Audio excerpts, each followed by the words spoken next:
Okay, hello. What is going on, everyone? It is Foul Play here. We're back again for some more modern here today. So picking up a blue-white Merfolk list that I saw Nikichu featuring during the week.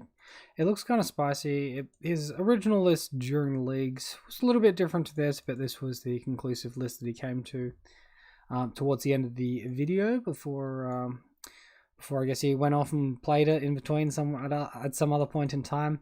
Alright, so it's utilizing the power of Curse Catcher and also the power of Unsettled Mariner to help protect your other creatures from a lot of this removal that's running around.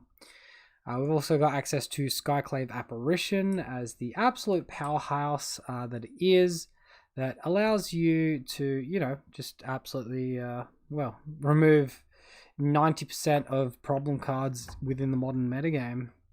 Other than that, it's like pretty stock. He's moved away from the one that taps creatures at flush speed and makes them lose abilities, and moved away from that one for now.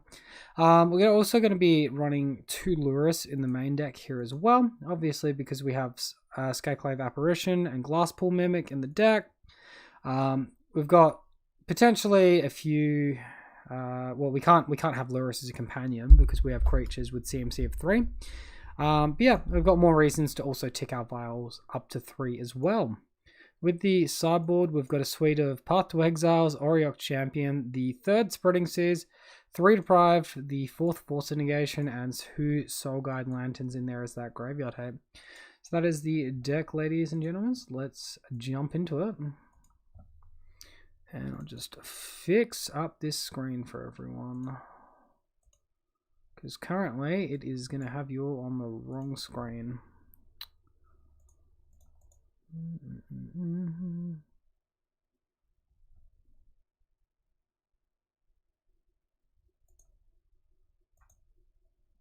Okay.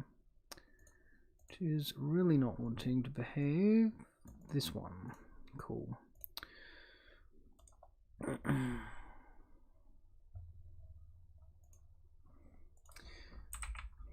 Alright, so first match here, Norath Decay. I'm pretty sure this person normally plays whatever's broken, so probably Heliod Company.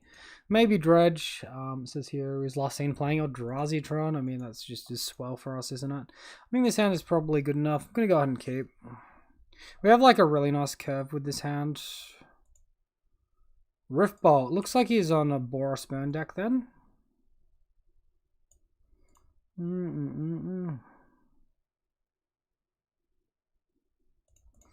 I'm probably going to want to get out this Unsettled Mariner. It's pretty annoying shame that Unsettled Mariners are on the board, making it harder for him to cast this stuff.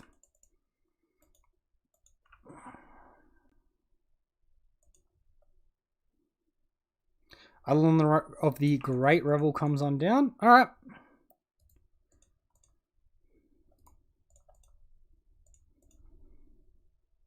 And Cavernous Souls. So I think we're probably going to be hard casting this Unsettled Mariner, taking 2. And then potentially playing a Curse Catcher off the Ether Vial.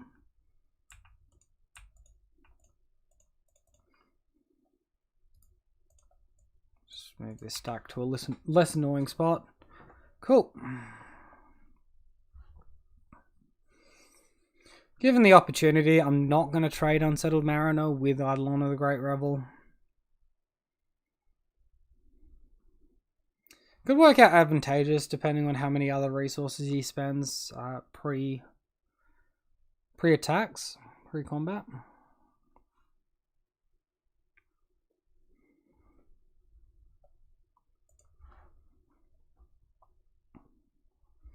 Lightning Bolt. Oh, he's gonna go ahead and target that Unsettled Mariner. Now that he's paid for the mana, let's get this Curse Catcher into play, and we'll sack to counter the Lightning Bolt. Unless he pays 1, guess he pays 1. Maybe that didn't work out how I expected it to.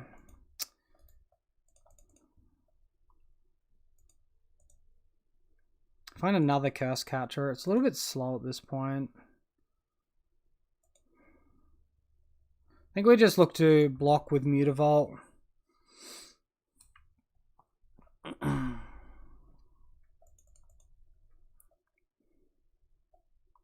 Secure the critics at hard cast, sure.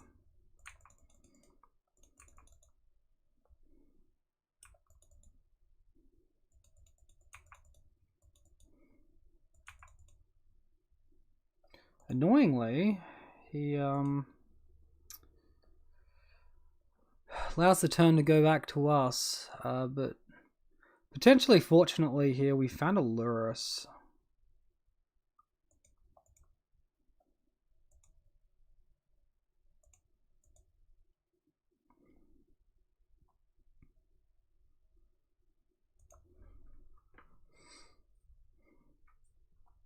It's probably going to be a bit difficult with Eidolon on the board.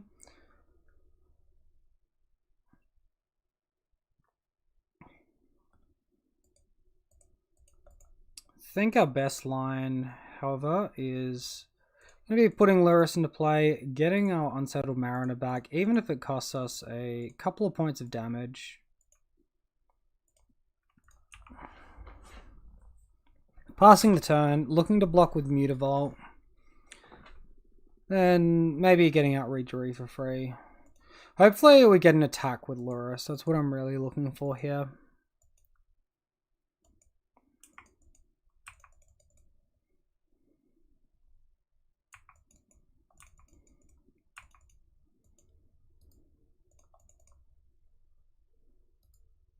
Alright, we'll say I always noted this now because our deck does curve out at 3.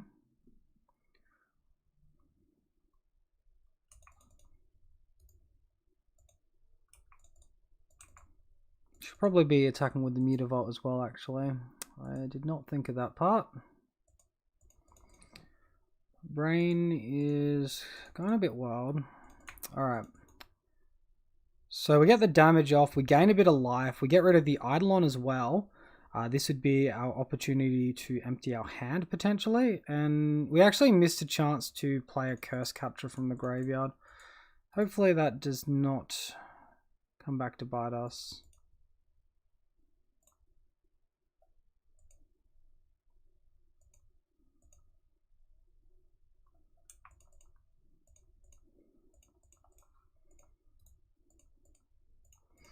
Just untap my Ether Vial here. Make it look like I've potentially got another 3-drop.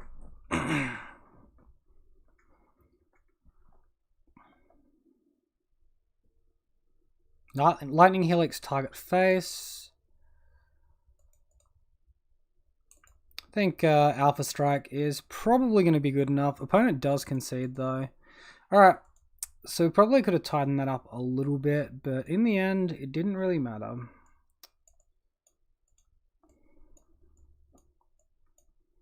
So Auriok Champion seems great. Spreading Seas may be questionable. I think we want like some number of Force of Vigor. If not sure that it's all of them though. And I'd probably put Deprive in the same spot as Force of Vigor as well. Though maybe slightly less desirable because we're on the draw. There's potential we prefer Path to Skyclave Apparition because it answers their creatures faster. Although maybe a split is where we want to be. Man, this is it's getting a bit messy. I think we can probably just like pretty safely take out Glasspool Mimic and Spreading Seas.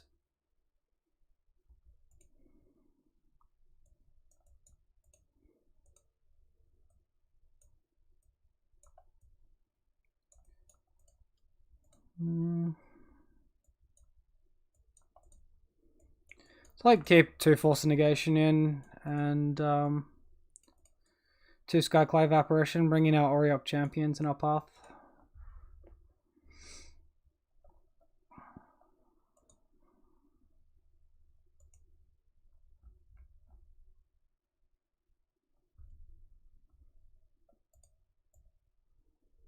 just sneak this one over this way somewhere as well. Yeah, something like that will do. So we've got a hand that is almost functional off of 1 mana. I like a lot of this. I think the upside's probably high enough, even if we can't fetch Shock here. Hopefully we find a white source a little bit later on. I like the fact Ether Vial gives us really good tempo. Great, alright, we find an island, so we can save this one for our white source.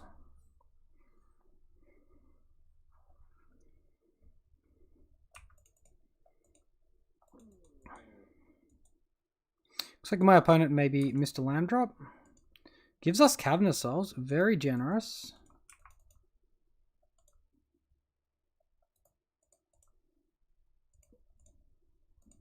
And we find the Lurrus as well. Okay, we're drawing pretty well here. I feel like we probably need to commit a Lord to the board here.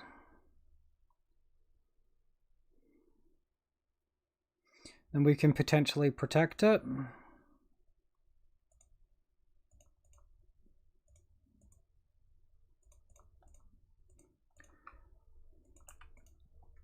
So probably get rid of the Merry Regery to protect it. We're also representing Curse Catcher off of the effect, yeah. Let's just keep our guy for now.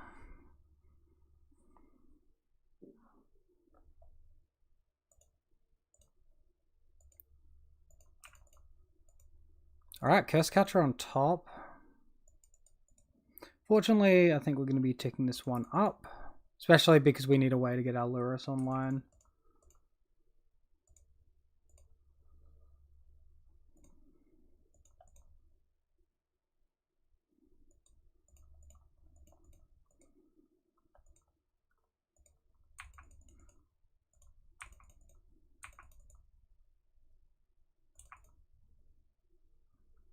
And I don't really see a huge reason to not violin the creature here, so I'm just going to go ahead and do that.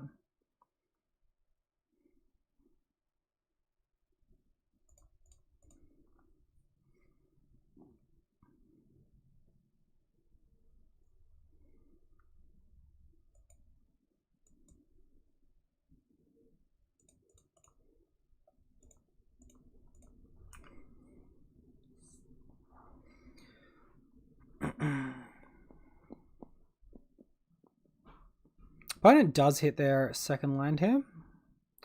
So finally they get to unleash everything. Going after Master of the Peltrident. I think we'll allow that one and we'll save Curse Catcher for potentially the next burn effect here.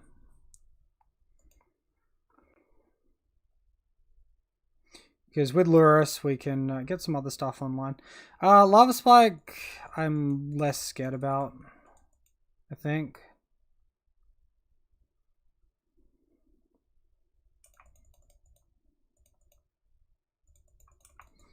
Maybe it's just right to let the Curse Catcher go there. Instead of Mariner on top.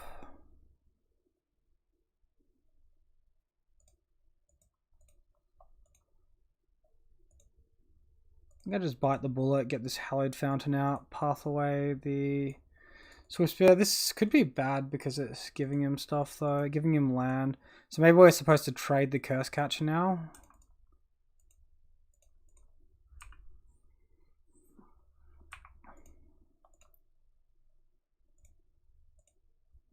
Alright, we find another Curse Catcher though, so good fortune is good.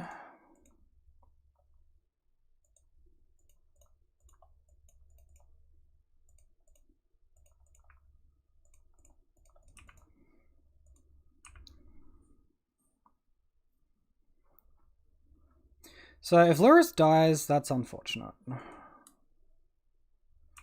3 damage to us. Rip. Alright, we're going to see another game here. I don't think I played that perfectly with my path. I think we could have done better then. Or maybe used our Curse Catcher If instead of trading our Curse Catcher on the block, we sacked to stop the first Lava Spike, we would have been on 1 point there at the end. Opponent would have been attacking with a Goblin guy, but it wouldn't have mattered because we have 2 creatures. Alright, we could have played that slightly better.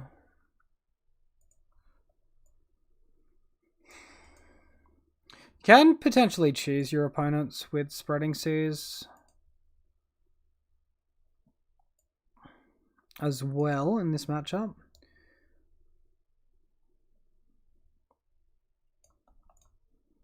I think I'm just going to remove the Unsettled Mariners, bring in an extra force, probably an extra path.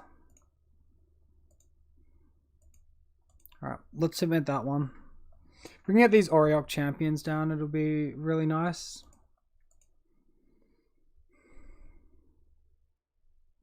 One lander, this is like pretty slow and uninteractive. I think we want to look for something a bit quicker. Alright, this looks fantastic. I'm going to keep this one.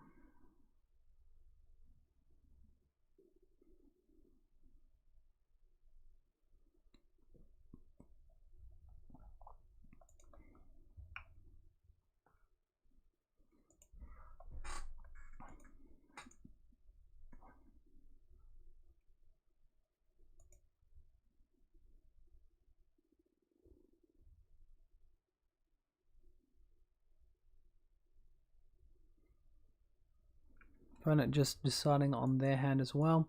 So obviously I'll probably just wind up naming human or cleric with my Cavernous Souls here, and that will allow us to also cast an Unsettled Mariner. So the most obvious bottom to me here is the Silvergill Adept.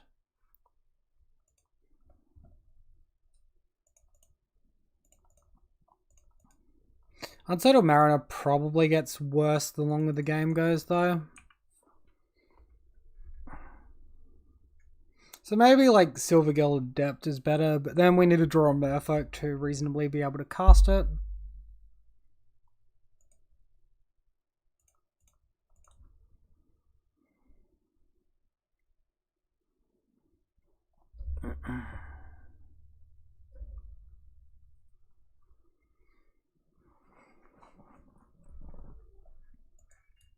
Sort of like representing Path to Exile here, so we might not want a Goblin Guard attack, but I think he has to force us into it. There's potential that he just has like a Rift Bolt he suspends instead.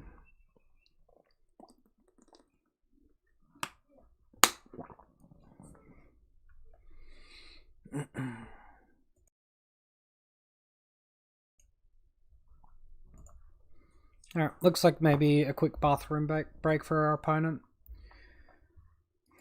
So what do we want to see on top? I guess if we can get to another blue mana and then start unloading our lords, that would be really good.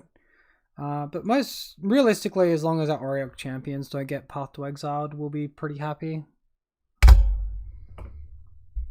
This potentially a creature heavy hand from our opponent would be advantageous to us as well.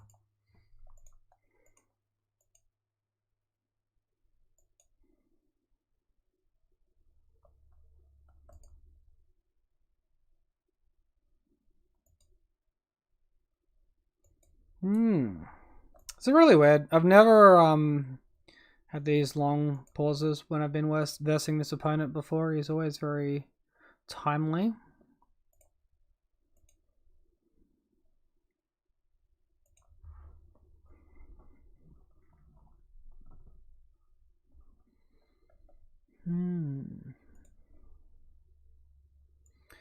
So yeah, a few of these Modern Horizon spoilers look pretty interesting. There's obviously some very strong stuff. It's been popping up all along the time. Opponent is back. Most recent edition, Blossoming Calm. You gain Hexproof until your next turn. Gain 2 life with Rebound. Seems kind of strong. Opponent contemplates for a while, then goes into Rift Bolt here. So you're going to just go ahead and name Cleric on this one.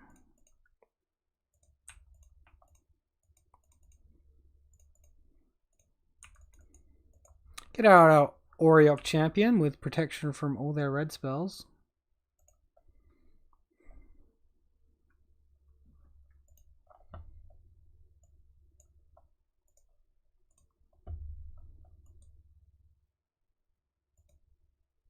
Another Rift Bolt on suspend? No? Okay, that's...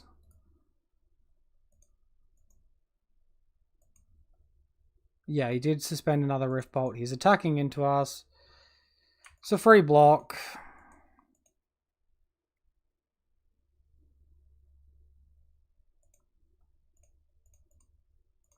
Alright, so we found Curse Catcher into Lord of Atlantis here. That's very nice. Can attack with one guy. Start that slow 1-point beatdown.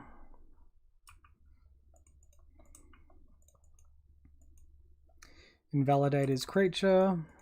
I'm happy taking this one. This is fine.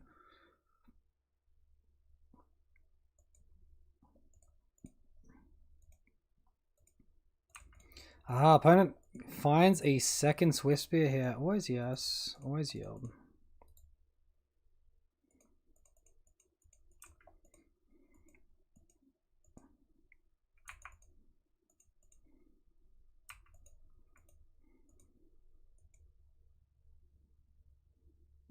Skullcrack on us. Skullcrack could just be worth countering here.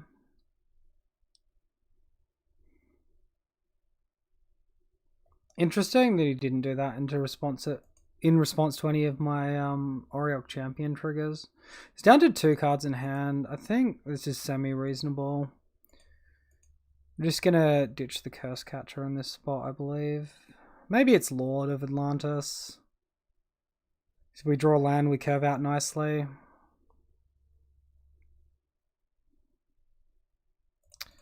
Alright, let's ditch the Lord. Draw land.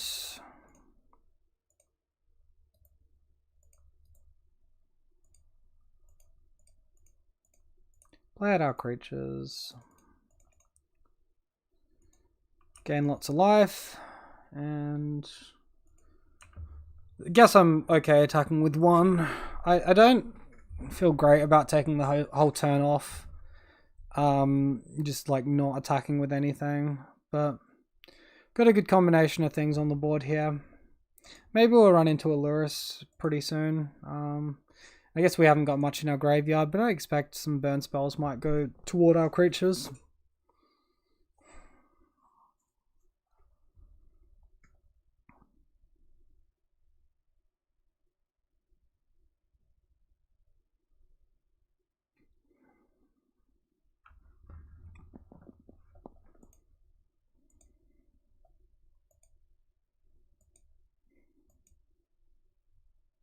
So in like this sort of hand, I don't really want to top deck Force of Negation. I guess like our Path to Exiles would be pretty good to see. That or just any Merfolk creature which is not Silvergill Adept. Moment, the Terror of Aureok Champion attacking for 1 is too much. It's absolutely horrifying. Look at that weird outfit. Alright, cool. We get the damage through. Opponent concedes. Alright. He's had enough. Didn't see what he wanted on top, and that was probably Path to Exile. So that was enough to lock that one up for us. So pretty good fortune, I guess, in game 1 and game 3 there. We did mulligan to pretty much exactly that hand, so pretty happy about that. Alright, match number 2. We won the die roll versus Handsome Pips. Handsome Pips. Alright, hand looks semi-reasonable, although we don't have a 1-drop, but it should be okay. I think we just lead on Mutavault and pass the turn. My opponent is currently 2-0.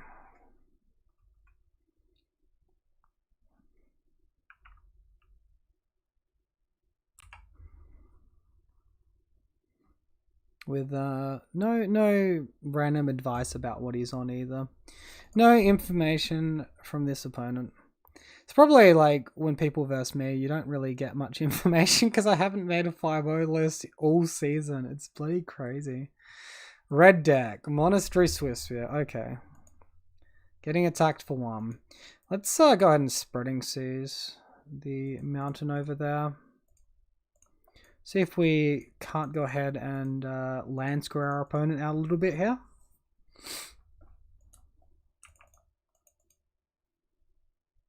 Alright, so we should be able to curve out nicely. Probably Curse Catcher into Silvergill next turn. Opponent? Oh, there is it. So that just does nothing then. Okay. It's a little bit upsetting.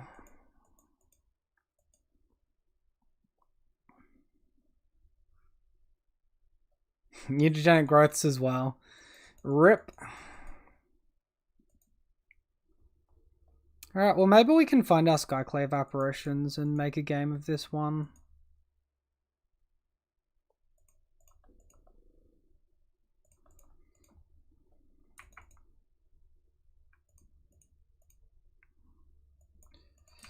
Feel like this hand with Aether Vial we probably would have got there, but without the Aether Vial, I don't think we're going to have the tempo to empty our hand quick enough here. Like that turn could have been a Merry Readery into like a Master of the Pale Trident. And we just have, you know, 2/3/3 creatures. They probably get killed and then the next lot of 3/3s come along and do their thing. Lava Dart on like Silvergill Adept is not that scary. I think I'm going to just let him shoot both my creatures down with it if he wants to flash it back. Otherwise, I'm just giving him the Curse Catcher Death for free. We'll just tap this mana.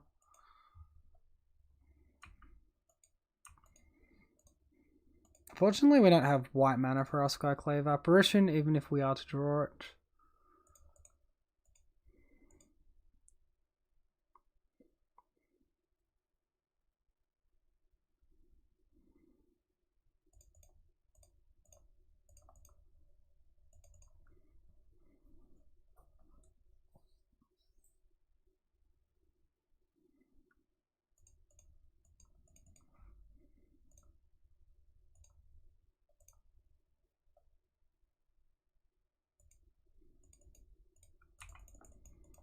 Alright, we get to attack for our first 2 points of damage this game. Pretty slow, not so steady, a little bit rocky. Opponent has missed a land drop though. Hopefully that continues to be the case and he loses a lot of tempo.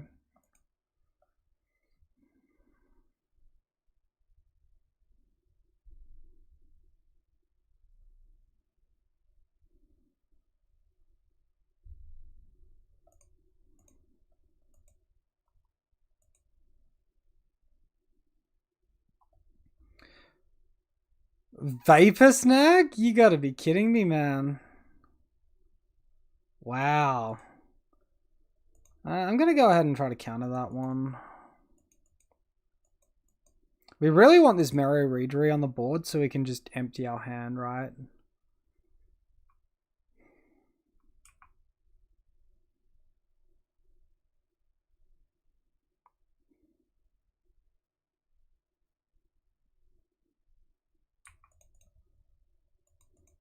So opponent's got 6 damage here. We've got not a whole lot of life, but I can't see a world where we win this without Merry Readery. If he goes like land into Burn Spell, of course we're dead. I really wish we had Path in that spot, but it's in our sideboard, so unfortunate. Has he got Mutagenic Growth as well? You gotta be kidding me, man. There's no other reason he'd be pausing like this. Maybe a gut shot, like same thing though, right? Oh, yeah, you can just flash that back. I didn't even think. Okay. So yeah, next turn would be drawing Spreading Seas. We could Readery, untapping a permanent. We could Trident, untapping 2 permanents. And then we can't quite Glassball Mimic, but we could Spreading Seas, and them would be locked out. We just didn't get to deal any damage to our opponent that game, right? Alright, so we're going to want Auriok Champion here. We're going to want Path to Exile as well. Spreading Seas is of course terrible.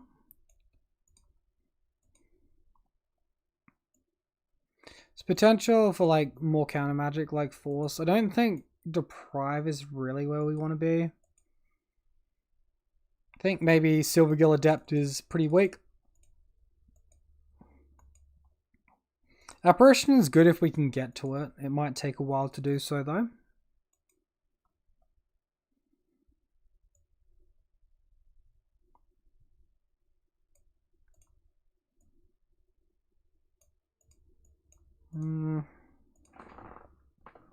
Glassball Mimic can copy Aureok Champions. He's probably going to bring in sweeper effects. We've got the forces for the sweeper effects.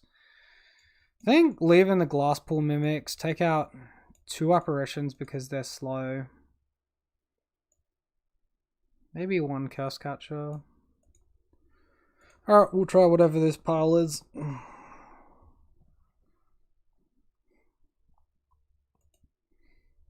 See if we can't get a hand that actually lines up well with our opponent and generates some description of tempo.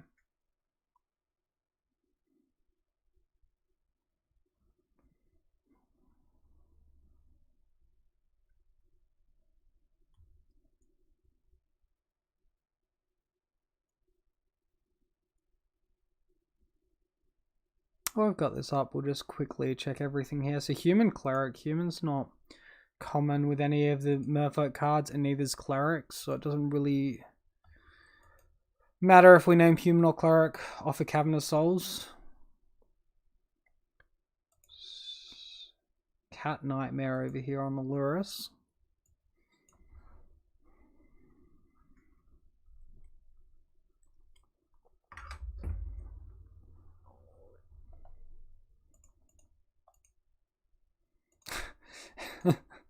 I don't think so, unfortunately. This is like a little bit better. I think we keep ditch 1 island. Fortunately, like, yeah, we're either ramping our opponent or like, yeah, it's not great. Either ramping our opponent or doing nothing on turn 1 and leaving an exposed master on turn 2. Probably should have kept in that 4th Curse Catcher.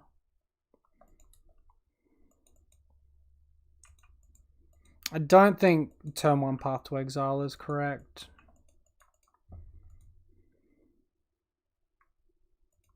Right on time.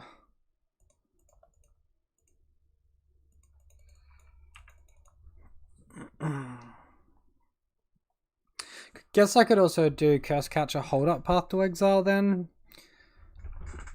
I still think it's like turn 2 still feels too early. It feels like turn 3 or 4 is when you want to be casting your path. And your Skyclave Apparitions answer a lot of these small creatures, so it's probably correct. Oh, it might be correct to block there for us, but then yeah, Mutagenic Growth and we just cry. So my opponent might be doing a light up the stage. There's argument to denying the light up the stage. Nope. Stormwing Entity. Okay, well that's the big scary one, and I'm glad we have a path to deal with it. Hopefully we can hit our land drop now. Then do what we need to. 1 card top, 1 card bottom with his scries. We do hit a land drop, so we need to fetch shock if we want to ensure we have double white.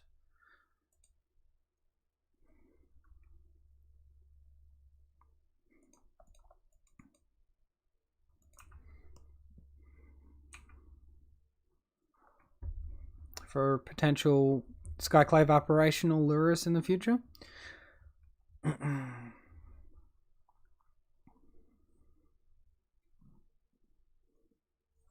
So here I've got 2 counter spells and a removal spell. Problem is, after everything happens, we might not have much left on the board.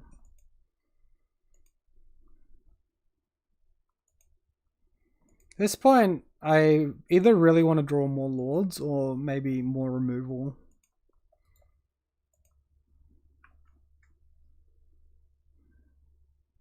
Yeah, I think I evaluated Apparition and Curse Catcher, although at the same time we haven't seen any of our Aureok champions, which is very disappointing.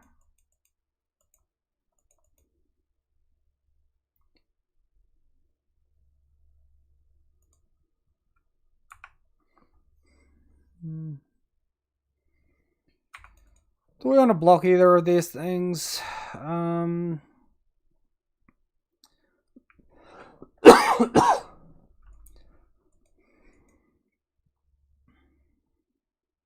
We can get tricky, block the Swiftspear with Curse Catcher, expecting a counter war over our Path to Exile.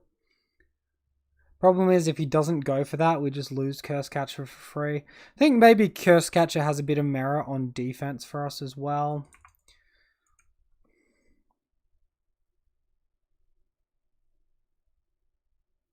See if our opponent wants to do anything. He goes for an opt here.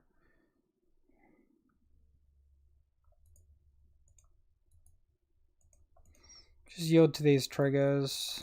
I think I'm fine with him having opt. And we'll just see if he does anything else before we go for a path. He opted to the bottom. I didn't want to like change his opt decision with the removal, but I'm probably playing the game a little bit slow for that sort of posturing to make any real significant effect.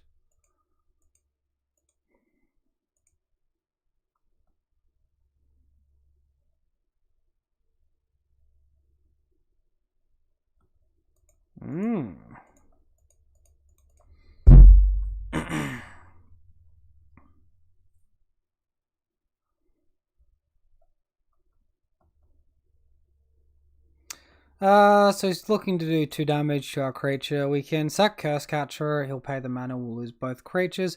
We can like pay for Force Negation, that doesn't seem super optimal either, so I think I'm just gonna take the 3 damage. Get my white mana in my end step, and then untap into a Reedry. Aether Vial, absolute garbage draw at this point in the game.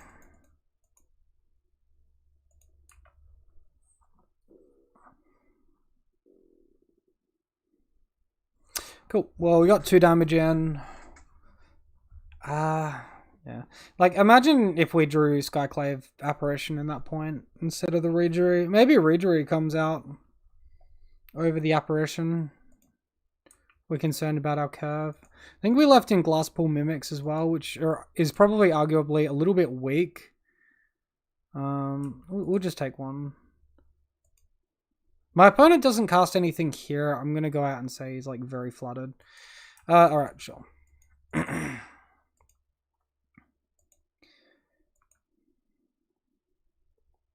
God, he just keeps drawing the non-creature spells, doesn't he? Tops a card with the opt. Possibly a creature.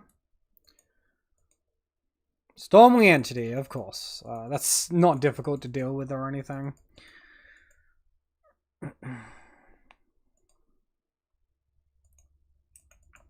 And I'm also not salty or anything.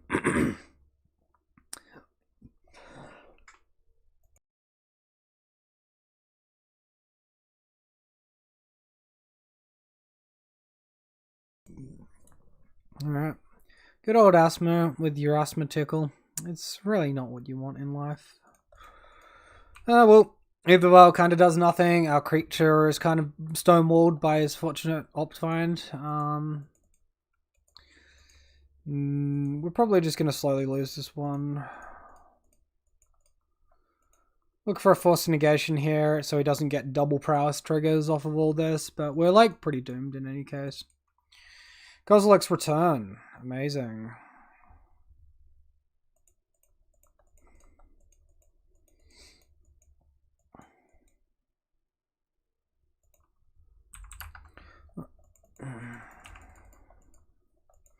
Alright, well, all our stuff lined up really horrible and we didn't see any cores, so, I mean, we can't do much about that. Opponent gets in for Xaxes, and yeah, we're still flooding out on land sources at that point. Feels bad.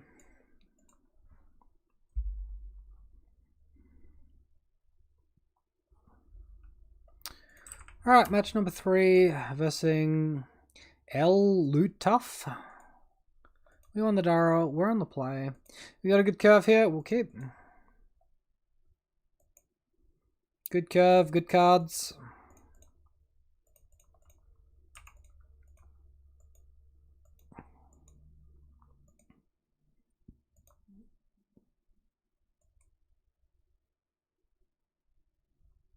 This prowess again? No way, man. Come off it.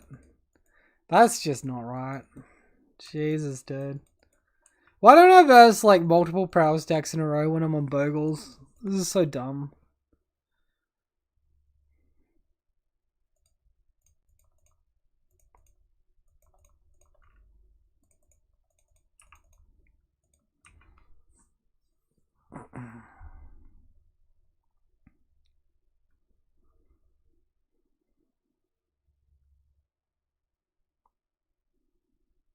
So at least Unsettled Mariner should disrupt a fair bit of their tempo. They just go for a Sprite Dragon instead of interacting with our board state, and I'm very okay with that.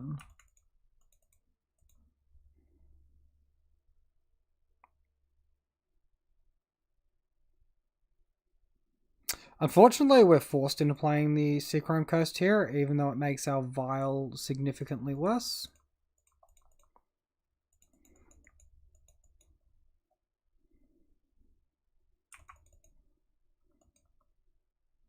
I'm just going to go ahead and attack with both creatures. If they want to spend like mutagenic growth here or something, I'll just sack Curse Catcher to counter it.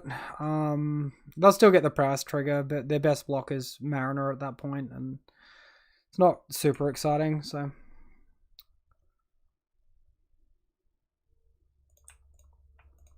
Play out that juicy turn 3 Ether Vial.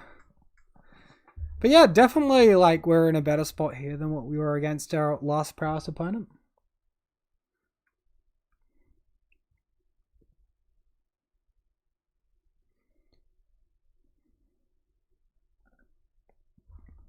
Like having the combination of Curse Catcher and Lord of Atlantis with the Mariner, like this is just really good for us. Lightning Bolt, target the Lord of Atlantis. Paying the mana.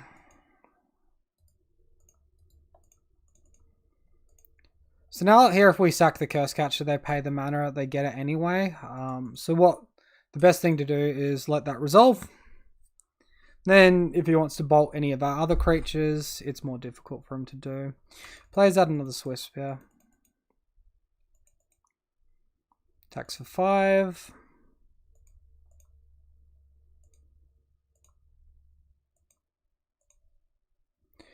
Now that's a draw.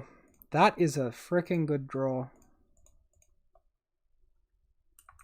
Wait, we can't play that. We don't have double white. Okay, never mind. I'm a peanut. I can't play any of this. Alright, we're living on borrowed time at this point. If we answered the Sprite Dragon there, we were fine. We couldn't have played this Cavern on anything else without missing our 2-drop. I guess we named Unsettled Mariner, like we named Merfolk.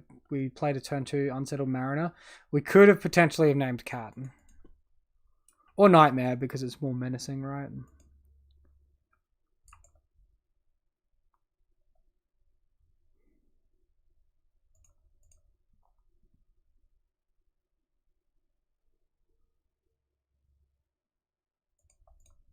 I think we look to block with Mutavault here. It's potentially like fights over this and we don't get a block at all. If he has like that much removal, then we're probably not winning the game anyway.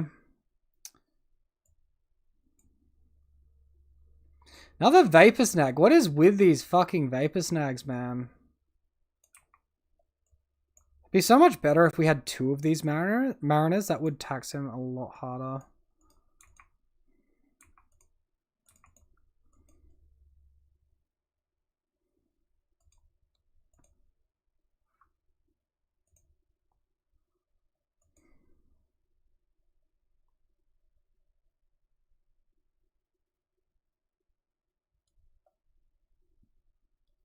Currently got 7.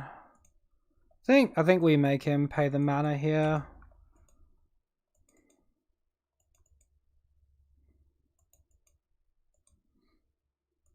God, that feels awful for us. Really does. Still, he's on 9.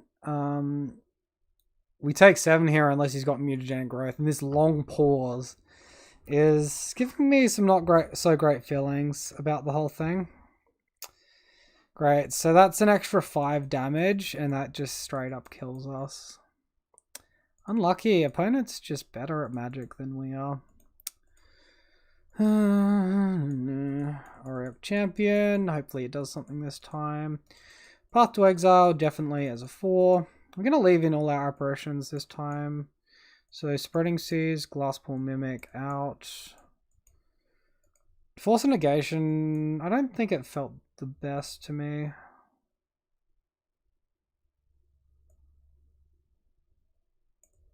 And maybe it's better than like Silvergill Adept. Alright, let's run that.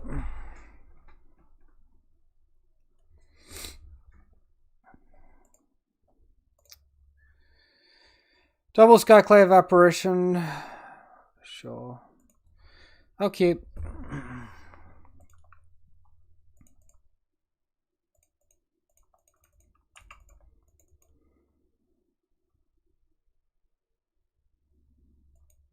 Skyclave Apparition's good. We might have a pretty good game. If not, it's going to be pretty miserable.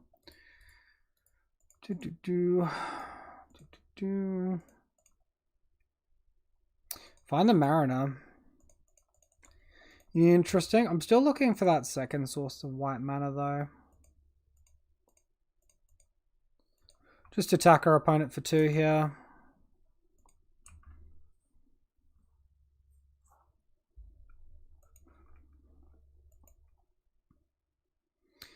Alright, opponent with the Ops.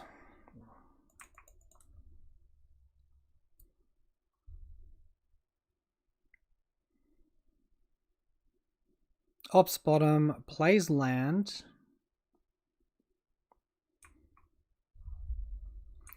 Guess he's setting up a light up the stage. If that's the case, I'll let the damage go through and I'll use the Curse Catcher to counter the light up the stage.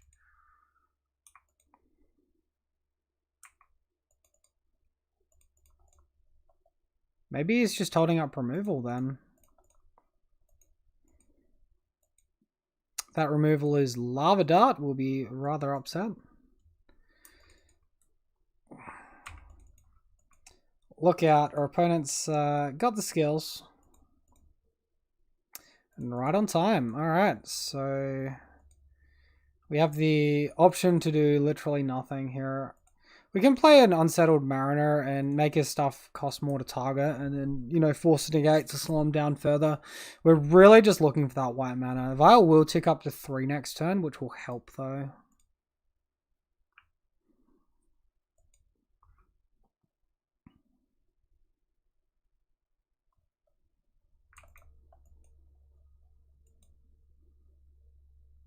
No blocks from us.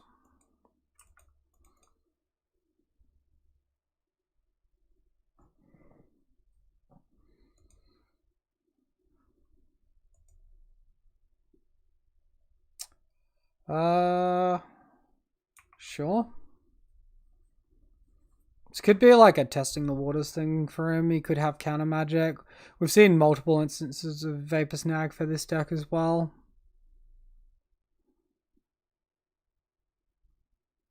It's like so much damage.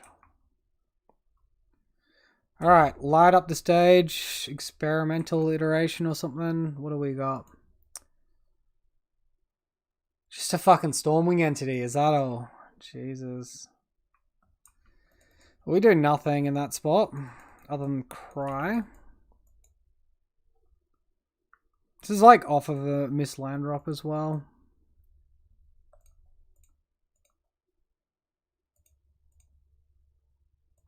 Curse Catcher. Alright, well that doesn't really help us. We can like fake a Mirror Readery here. I think we gotta go for it. Pretend we've got Mirror Readery. Attack with both creatures. So we get 4 damage off there. Question is, do we want Curse Catcher or like to sack an effect or Force a Negation up next turn? I think the answer is we want Force a Negation. Because all they have to do is pay 1 mana to stop this one.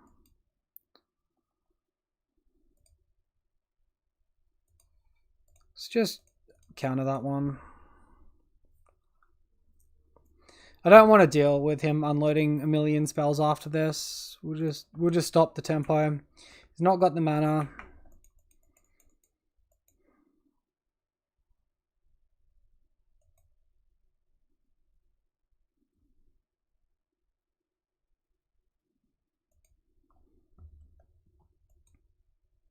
Sort of representing Path to Exile here as well.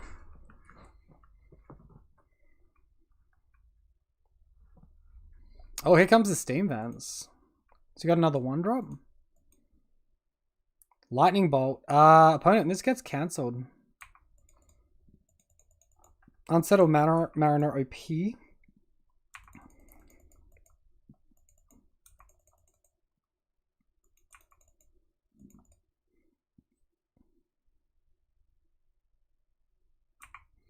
Go to blocks. See if my opponent unloads any more like mutagenic growths here. Suck back lava dart targeting me. Alright, so.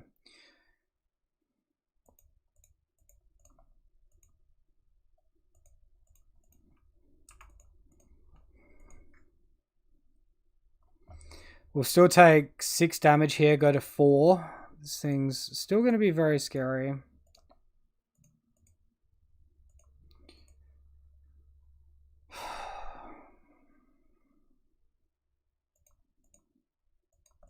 We're dead to like pretty much anything. Let's get an attack happening. Guess we're not dead to haste creature. But like any non-creature spell, we lose to the attack.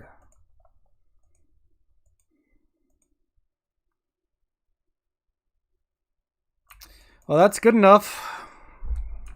First one he's cast this match.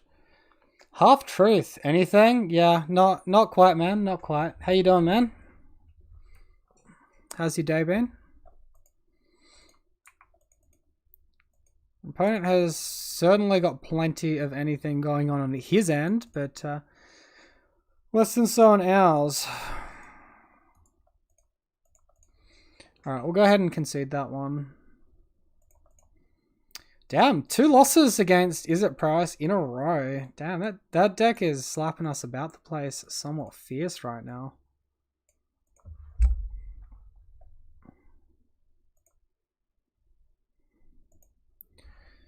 Yeah, so that's... I guess you guys on Twitch can look at the Stream Decker to find the deck list if you want it, but we'll give you a quick view for anyone on YouTube there. Jumping in, having a look. I feel like half of me wants more copies of Unsettled Mariner in this matchup, and half of me wants none of them at all. It's very odd. It's very like hit or miss card.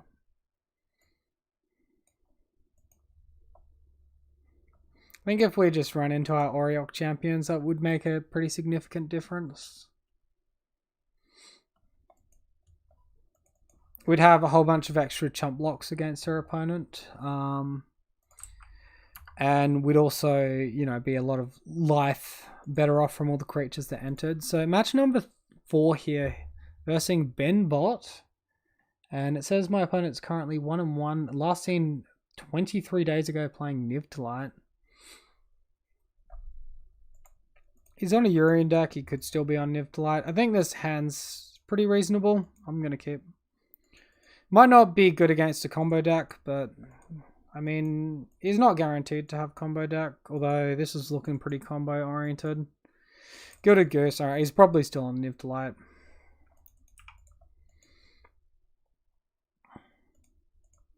We find Lord. Lord is good. I think normally Nikachu in these spots will opt to play out like just Lord into Lord and just try to clock the opponent. So I'll probably employ a similar tactic. Hopefully like no Teferi bounce Vial, that would be very upsetting. It could happen. Oh, it's exactly that, lol. I mean, we can call it, or can we call it? Well, this Aether Vial is just dead now. I don't care about it anymore.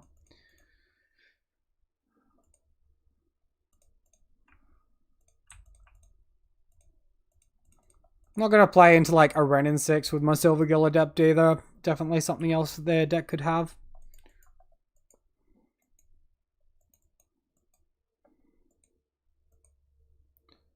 Goblin Crater Maker. Jesus, man, calm the hell down.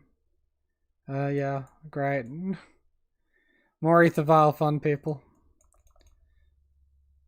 Opponent, like, is getting pretty close to Bring to Light as well, and we've yet to having a single attack here. The difference being on the play or the draw makes in Modern, man. This is crazy. Just in Magic in general.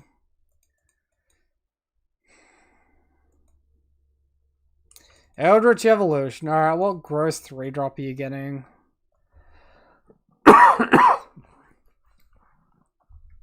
Could be Skyclave Apparition. Fuck me, man. Flips table. Game's over. Get ready for Ethervale to be bounced as well. Unsettled Mariner, right on time. Ready to protect our guys.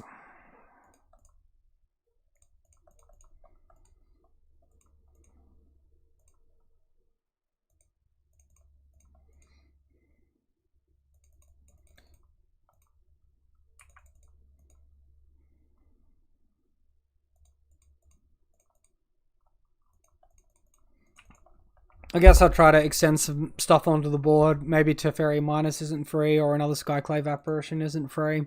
It's pretty disgusting, Eldritch Evolutioning away a Gilded Goose to a Skyclave. I'm not quite sure what to do about that. He's probably a Kiki combo deck with, Jesus, you got Omnath too? Wow. He's not made a land drop just yet. He's plussing the Teferi.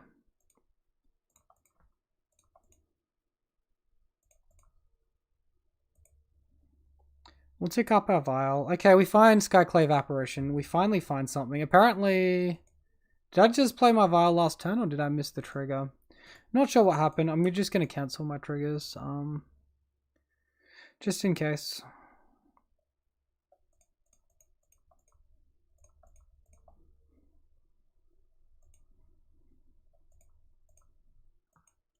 Get rid of this.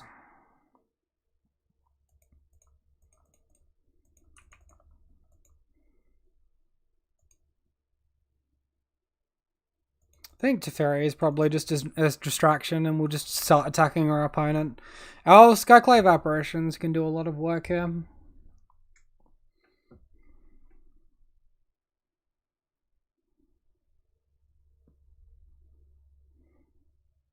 Alright, he's trading this one off. We're going to get a 2-2 Illusion. And as long as our Skyclave Apparition sticks around, we can copy it with Glasspool Mimic next turn. Wow, he's bouncing Skyclave. Okay. Gets a 4-4. That's pretty hard to get through.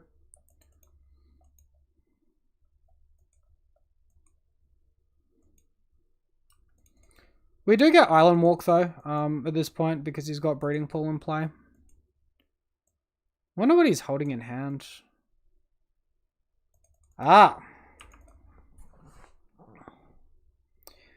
Take your pick, good sir. If he takes Skyclave Apparition, we can double Lord of Atlantis and have lots of unblockable fish.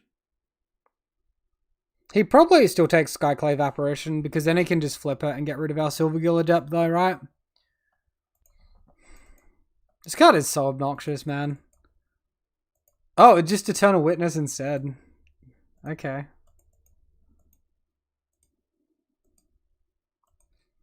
Well, we're in with the chance. I feel like my opponent went for a slightly greedier route then. Find Rejury. Rejury kind of sucks. So we're potentially facing double Skyclave Apparition next turn.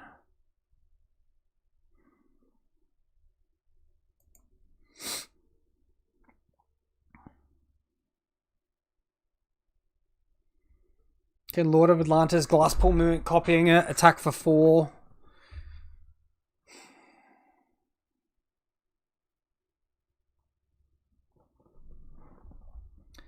I think that's our best bet, strangely enough.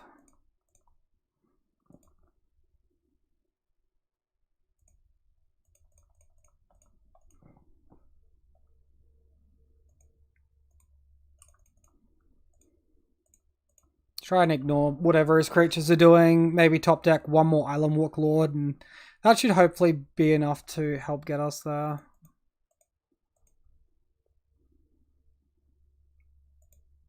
Alright, it's just Bring to Light. No, it's a Skyclave. Floating green. Right.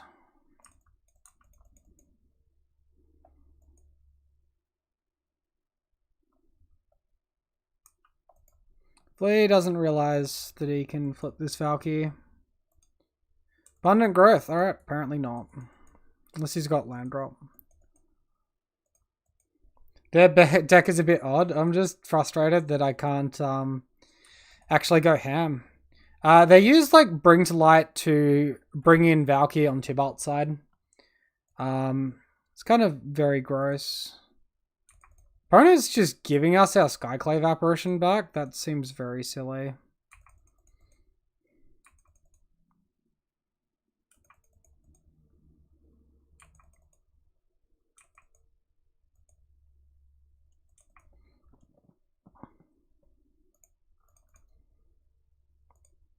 But yeah, the idea is they also have things like Scape Shift in there, Supreme Verdict. They just bring to light pile, right?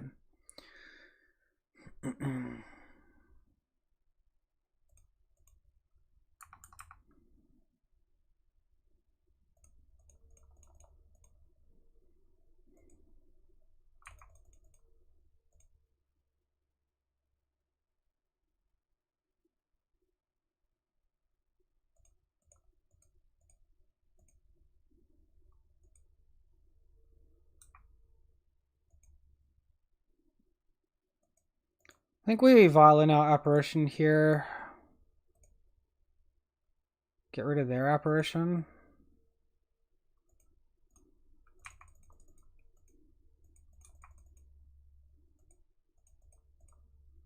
And we'll probably just Unsettled Mariner to help try and protect the board. So they get a block. They go to 3. We got this massive board. Actually, Unsettled Mariner is really loose. If our opponent's Supreme Verdicts, then we're just in a really bad spot. They're left with a 3/3. We're left with nothing.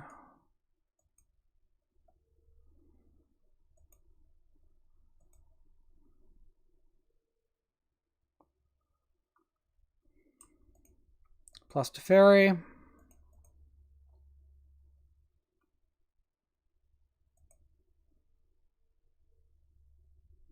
Bring to Light for 5, yeah. Okay, here it goes. They just probably win here.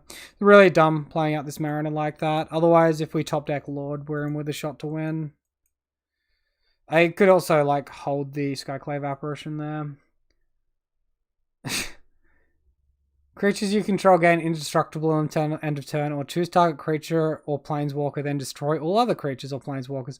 Look, he gets to choose the really stupidly expensive and powerful side of this. So, yep. Hopefully he chooses one of our creatures to stay on the battlefield. Yeah, that's all I'll say. I think, yeah, we definitely could have played this better, but at the same time, what can you do? If we hit Lurus, we can start getting stuff back from the graveyard as well, though. So that would be pretty solid. But now with the 7 power on the battlefield, the clock ready to go. We could have been locked out of this game way earlier, though, if he flipped his Valky. And didn't give us a free block on it. That was also very odd. Always no. Always no.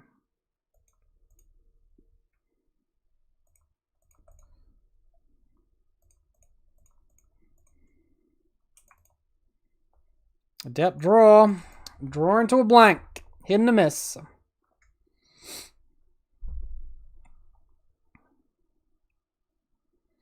Potentially make it look like we have something by holding Cabinet of Souls in hand. Potentially, we could also make something uncounterable next turn. It doesn't look like they're running that much counter magic though.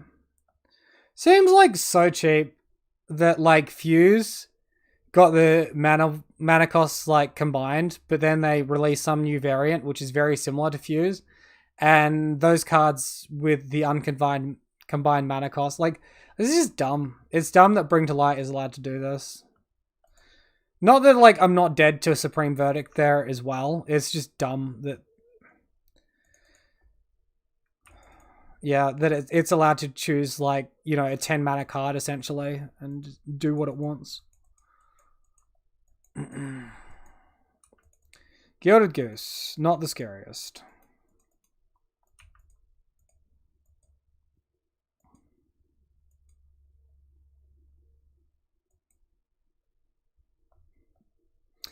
Alright, Urian to hand. Urian's going to be hard to beat.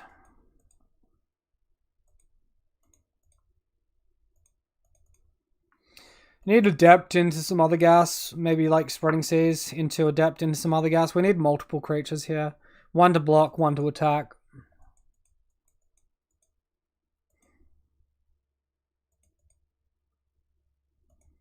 Apparition does nothing because these are tokens and it targets non-tokens. So we concede there. We definitely could have played that better, but at the same time we were a little bit hard done by. Okay. Spreading Seas seems bad. Their apparitions are annoying. They probably have Wrenn and 6. So don't mind Soul Guide Lantern if they've got Eternal Witness and Wrenn and 6. They've got Eldritch Evolution. Force seems pretty good against Eldritch Evolution.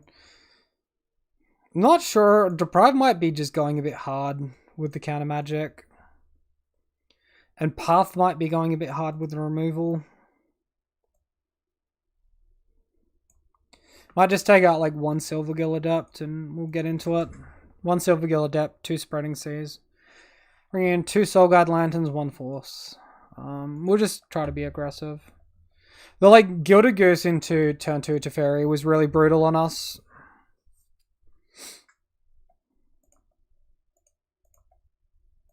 This hand is like way too slow. This hand has 1 mana and an Ether Vial. This mana came in untapped. Like turn 1 Vial is so much better than turn 2 Vial. I think we have to go to 5 unfortunately.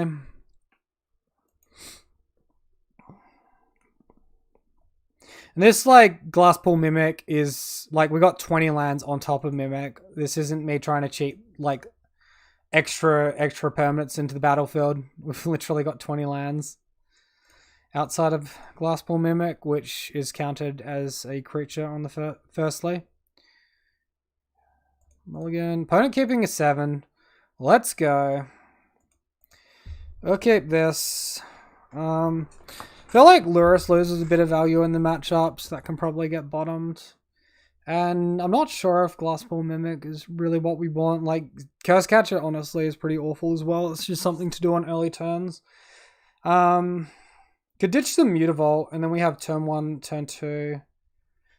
Looking for a turn 3 land. It's not great.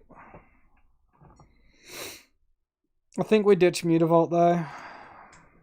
Well, I like shuffling anyway, so. Cards off the bottom. Re-racked back in.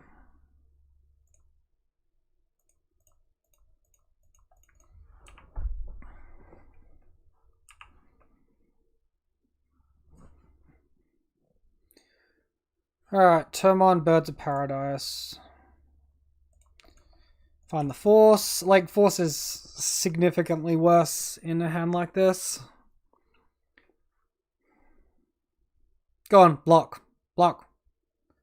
Do it. Alright, we get in for 1. Let's go. Winning the race. Not really. We're on 17.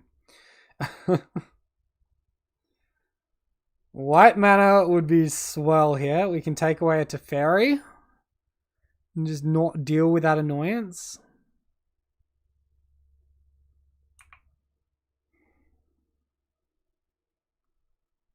Plus the Teferi. Awesome. Perfect. We'll absolutely take that.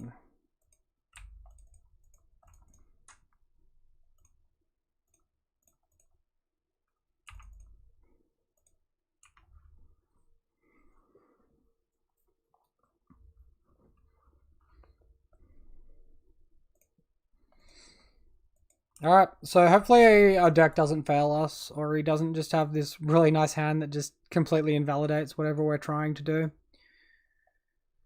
Omnath. I'm okay with that. On curve, he doesn't get the life gain. He gets the card draw if it's still, but this Skyclave Apparition can answer it. Alright, mono Skyclave Apparition tribal right here. Basically hate bears. Attack for 3. Super uninspiring clock. Aether Vial, like one of the worst cards we can draw on this spot as well. Auriok Champion, that is a very odd card for against us. Wall of Blossoms, sure. So this is like definitely a Kiki combo deck with this combination of cards. I've seen similar lists before. Cool, we finally have Force Negation online, and it's only very pointless.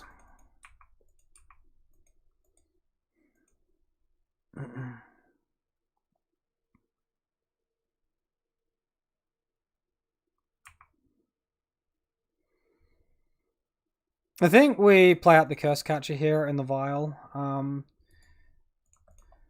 The likelihood of our opponent getting through double Curse Catcher of like something like a Bring to Light is pretty low, and there's very few cards that Curse Catcher won't counter here that Force Negation will. Yes, like Planeswalkers are one, but maybe Eldritch Evolution, because he's going to have access to 5 mana here.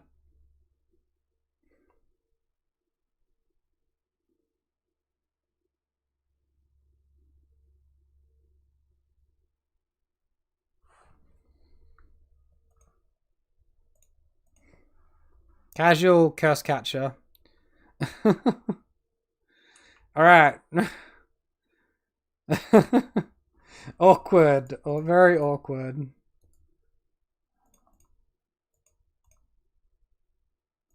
What do we find there? More garbage, man. Could we like just draw something that isn't land now, please?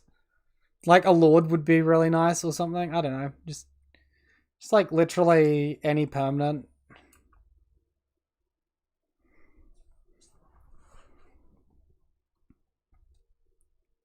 As great as these Skyclave Apparitions are, they're definitely starting to lose value. Look, he's gonna get a bit of life gain from this, from the token.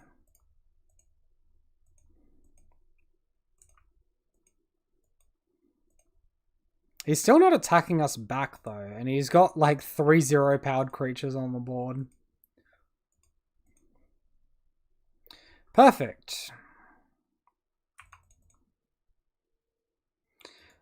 We'll see if he blocks the Curse Catcher with the Auriok Champion, because the way we've been playing is we haven't been attacking into it. Restoration Angel. Seems bad for us.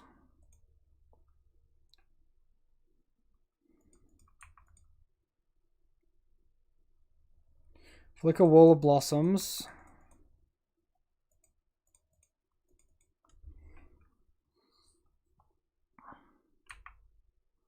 No islands on my opponent's side, so Viling and Lord will do nothing.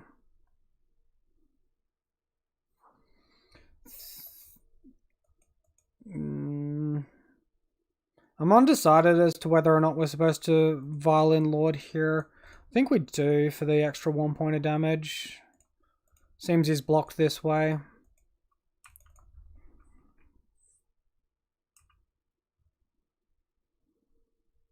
Opponent elects to get the 3-3 instead of the 4-4, which is very questionable.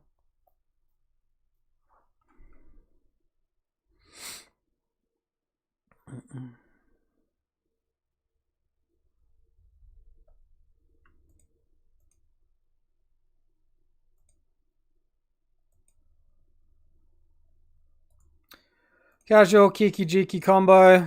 We draw our forces instead of our paths. I guess we didn't side in paths, so I guess that's on us. Oh well. If we drew like better earlier, we might have had a game. We stalled out for like 2 or 3 turns. Force negation, absolutely great against their bring to light side, but really, really horrible against their creature side. The Restoration Angel, their Kiki Jiki. I told you it was Kiki combo. Maybe there's an argument to have had Deprive in the deck over Force of Negation because of that, and maybe we wanted some paths as well as, I don't know, just maybe taking out Curse Catchers for Path to Exile might have been wise.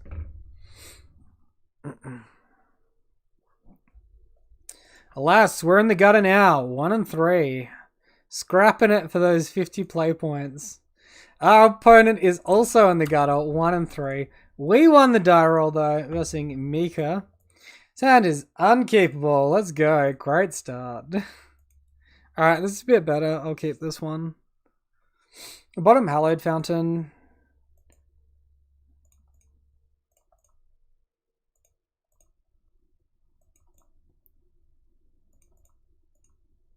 Alright, turn 1 Curse Catcher.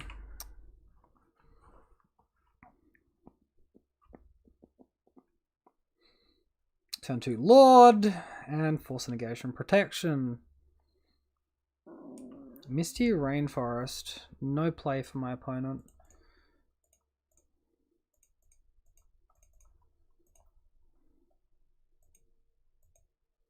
Mana Traders, welcome back, man. How you doing? It's good that you don't waste anyone's time and just concede to the combo. I've seen so many salty people make their opponent do it. Even in casual rooms, shockingly. Crazy. Wow. It seems like a bit dumb. Like, people that are streaming or making content, like, what? That's not good viewing. Why would you do that for your audience?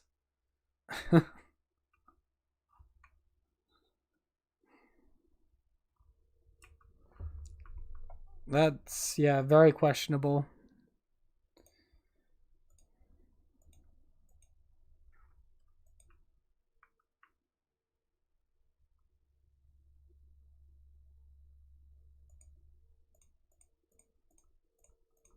Look to Merry Regery here. If he has a counterspell, we can sack the Curse Catcher. I think it's more important to have our Lords down at this point.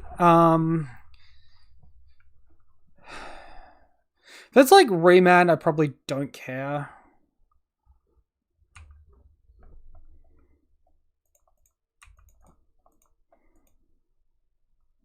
Could have like Bolt plus Path, which would be kind of bad.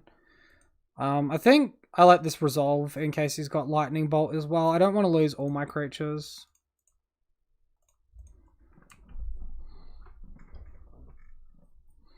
If I can avoid it. Alright, doesn't look like a Lightning Bolt. Exactly right, you've seen some salty streamers wait for their opponent to do it. But you appreciate good content and some people are just strange. I mean, it's just no point. You like lessen the experience for yourself if you do that as well. It's not just about that. Like you genuinely won't enjoy the match as like much yourself if you're salty like that. It's just really, really silly. We'll use our Merry Regery trigger to tap our opponent's trio. Opponent goes Snapcaster Mage Path. I'm just gonna force the path there.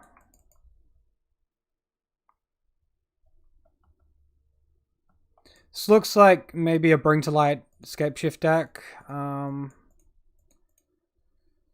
kind of think we need our creatures on the battlefield here.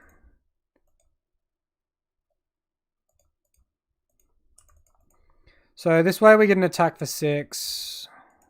He's looking to Bring to Light. We still have Curse Catcher to like slow that down a turn. And we have like a very good board. Plus Mutavault coming down. Coming in for attacks from next turn.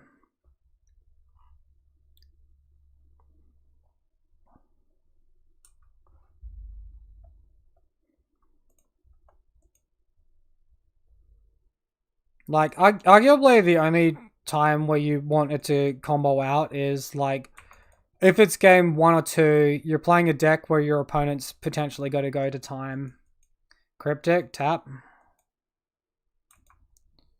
I probably should sack the Curse Catcher there, because then I just have the win. I'm really stupid. Just clicked through it without thinking.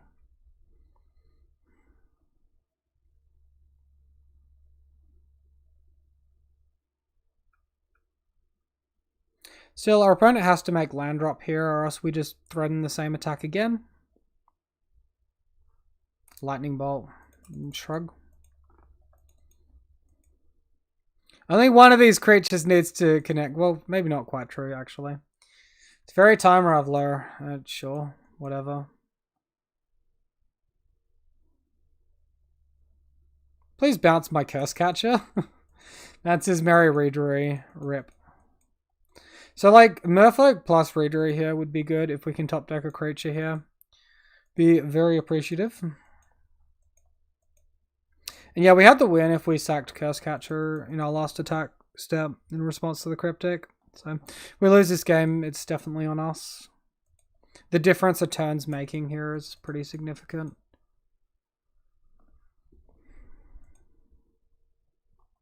Alright, we're like flooded. On our 6th turn, we've hit our 6th land drop, and that's very, very sad.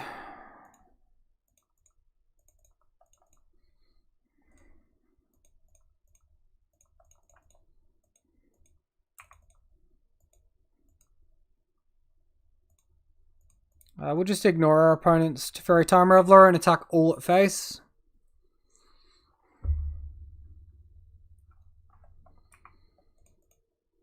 Opponent trades Snappy for Curse Catcher. I'm sure he's happy to do that.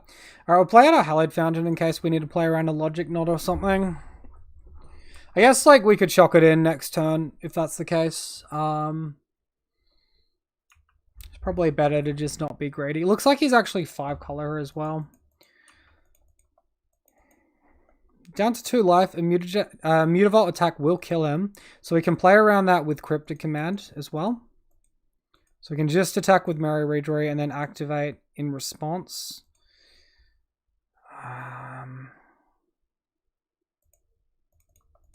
Question is, do we want to make him have... Let's tap the Triome.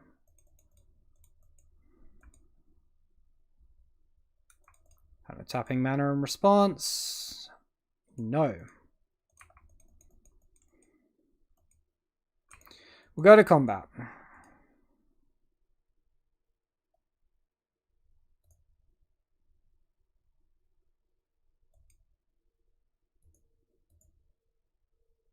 Set a stop on my own combat step. In case of Cryptic Command. There it is. Now we get an opportunity to activate Mutavault and attack for the win. So pretty neat interaction between Mutavault and Cryptic Command there.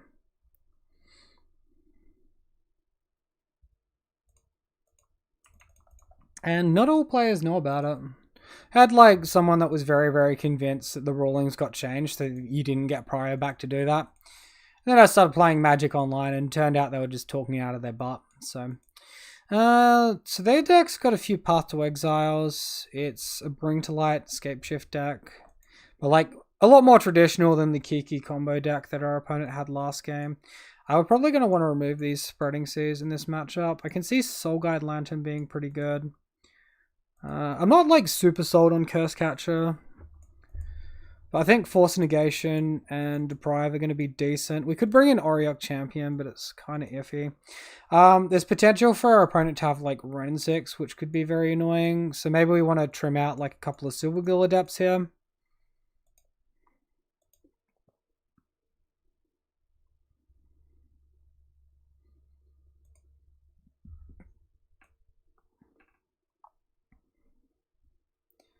I might just board out the Unsettled Mariners on the draw. I think Unsettled Mariner is arguably in a stronger place when you're on the play than when you're on the draw. So we'll test that here. Because if you Curse Catcher into Mariner, and then your opponent has to pay like he's got 1 mana on that turn. And he has to pay extra from that point forward. It's pretty bad for him. Alright, this hand seems reasonably decent. I'm going to keep.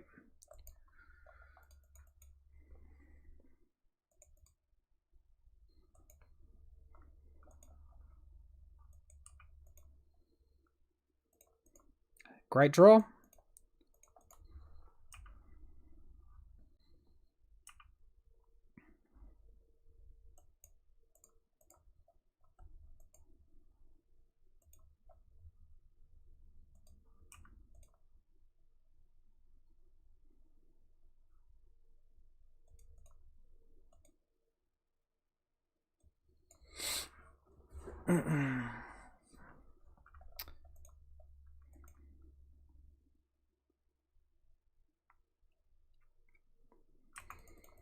I think we attack for 1 here. Then just play a second main Curse Catcher. I don't know. We could get the 1 damage in and then go Lord of Atlantis, but then if they Teferi, like if they counterspell here and then Teferi, we might have nothing next turn. I guess we can force the Teferi. Alright, let's be aggressive. Let's get our Lord out there and stop overthinking it.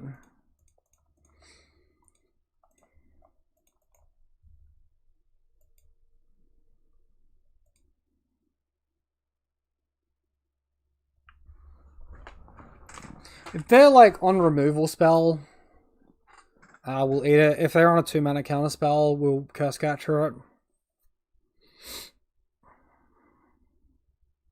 it. Fetch Shock. Mana Leak. Value my Lord of Atlantis a lot more than my Curse Catcher here, so go ahead and counter that Mana Leak. So here, if he goes for Teferi, we can force pitch Curse Catcher and then untap into a Merry Redraw. I'm pretty scared of an opponent's Kaya's Gale here, actually. This sucks. In before Force was good. Either Vile like completely dead at this point in the game.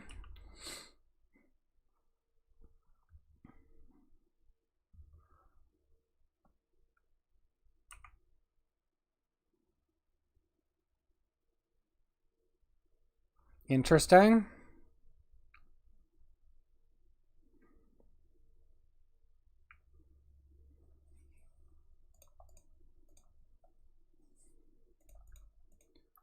I think we play Curse Catcher here.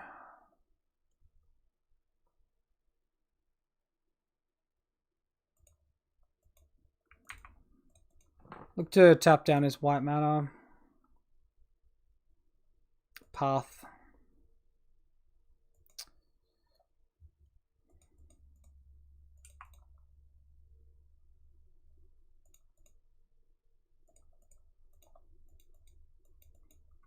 It's like a little bit rough here. We'll leave our opponent's land tapped. Let our Curse Catcher enter. So like, this is pretty bad tempo-wise for us.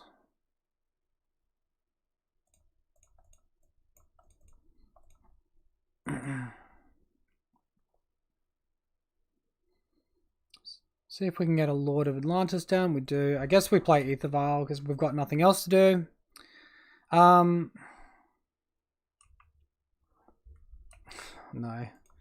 Oh no!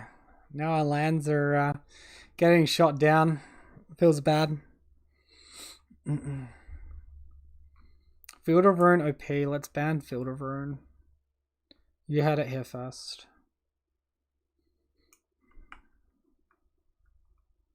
Not just salty. Definitely not just being salty.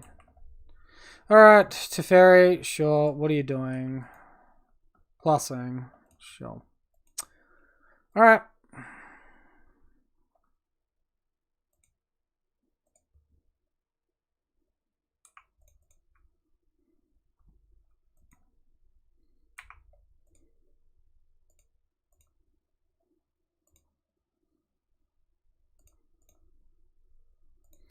Brilliant. We're drawing about as well as we have been all game.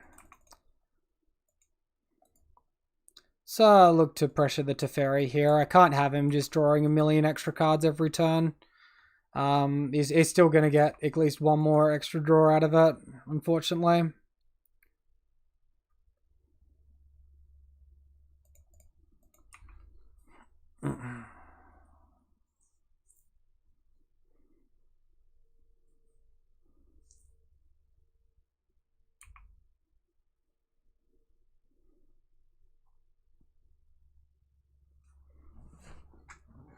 Opponent could just be fetching an untapped land here to untap and then be looking to play at instant speed. Looks like that's exactly what's happening. So we can actually cheat and use the yield turn here if he doesn't look to do anything else here. And it will stop end step for the Teferi triggers, and we can use that time to fetch out for our Hallowed Fountain.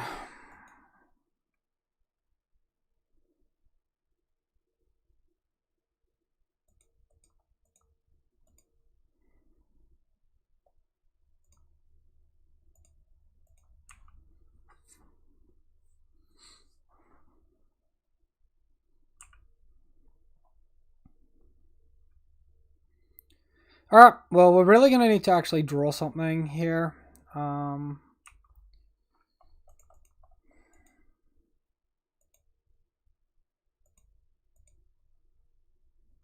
going for the Kaisgao now.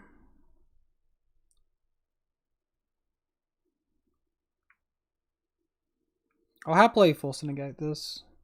Kyle feels like Bogles.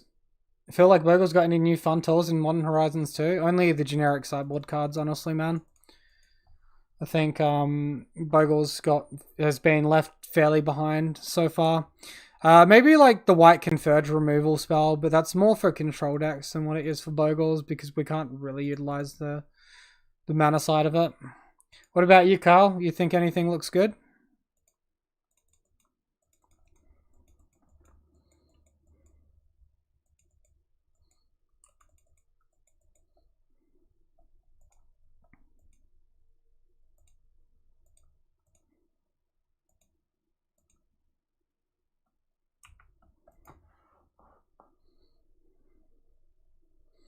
Like the Cursed Totem looks really good to me. Blossoming Calm is interesting, but I wish it said just like target permanent instead of like you gain hexproof. I wish I could target my creatures with it as well.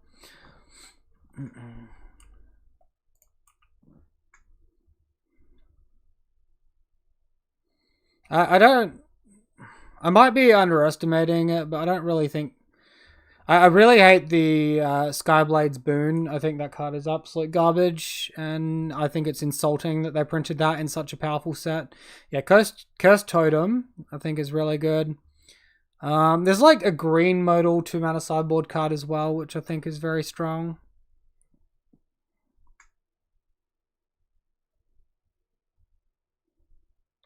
Enchantress Present, Stirring Grove. Like, Stirring Grove may be good for us. But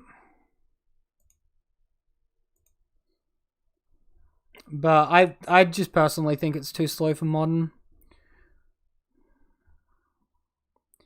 Just keep on looking through. I think the Yviv Maya Cradle, the green Urborg, is pretty interesting. I think it's mostly aimed at Commander, though. Looks a little bit like they're trying to push Mono Green Stompy. Flame Rift seems pretty strong, but that's not for Bogles, obviously. Soul Snare is like a 2-mana exile effect, which seems pretty weak, but you can do it at instant speed. Potentially not horrible. Yeah,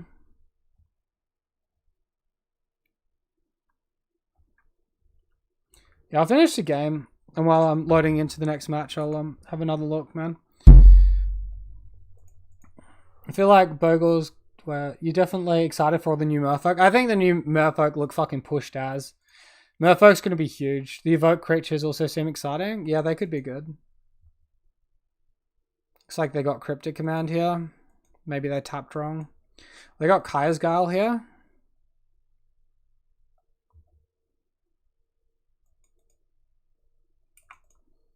I'm going to sack Curse Catcher. It's mostly useless at this point in the game anyway. You might have like a removal spell here, but we'll just eat that one on the chin if they do. Technically, I guess I should leave the Vial on too, but did we take out the Silvergill Adept? We left most of them in. Alright. Find a Master of the Pearl Trident.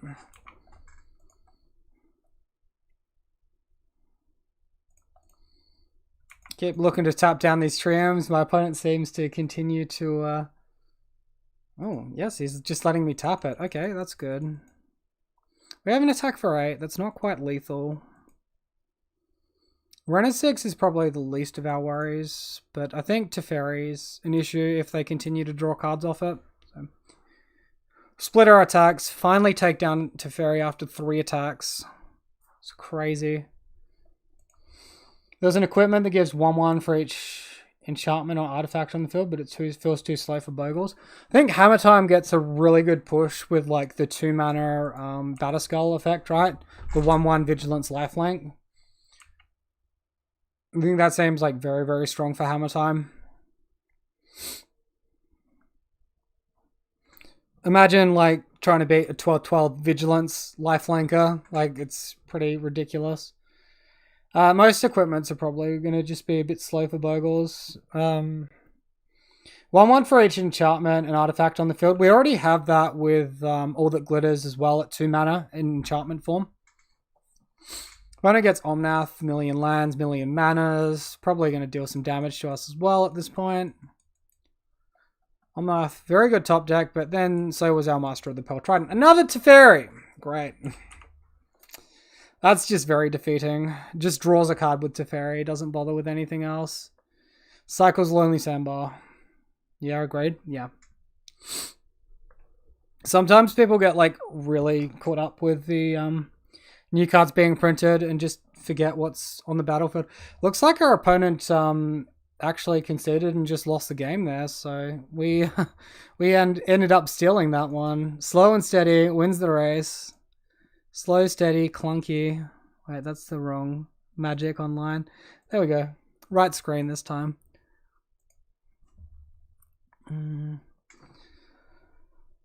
So yeah, I'm like, after playing this deck that, you know, Nikachu's been piloting for a little while, I'm a little bit unsold on Unsettled Mariner, as he has been also. I think for the most part, Skyclave Apparition has been pretty good, but it can be a little bit difficult getting to double white at times. I think he's actually running 1 extra fetch land over the second cavern there. I decided to flip it the other way, but I think he's correct in really looking for these 2 mana drops. Victory, yeah. Love the victory. Sideboard wise, I feel like we could do better. He's complained about the prowess matchup multiple times. So, like, I'm just going to go out on a limb and say, like, Deafening Silence is fantastic against prowess. So, could probably run, like, 3 copies of Deafening Silence in the sideboard, and it would really slow down these prowess decks. Probably, like, taking out Deprive, a Champion, and the Seas, and, like, that should mostly be okay. We're, like, really looking forward to the new cards, though. They look pretty strong. Let me just have a quick look at the remainder of the set stuff. So Verdant Command is the command I'm thinking about. So for 2 mana instant, target player creates 2 tapped 1/1 green Skrill tokens. Great play around against Kaya's Guile for hexproof. Counter target loyalty ability of a Planeswalker. That's really good against Tron with Ugin, or even Khan the Great Creator. Problem is, like, you're holding up mana against Khan the Great Creator, which is a bit annoying. Holding up mana for Ugin on their, like, turn 4 is probably more reasonable. Exile target card from a graveyard, not, like, awful, and target play against 3 life. So you choose any of those 2 of those modes, and I think it's, like, overall very, very strong. Core Firewalker for prowess. Yeah, well, we've people typically have been running the Oriok Champion instead. for prowess, because like it has protection from black instead of just protection from red, which protects it from like fatal push and things. So I think they go for Auriok Champion to try and win these Jund matchups a little bit more.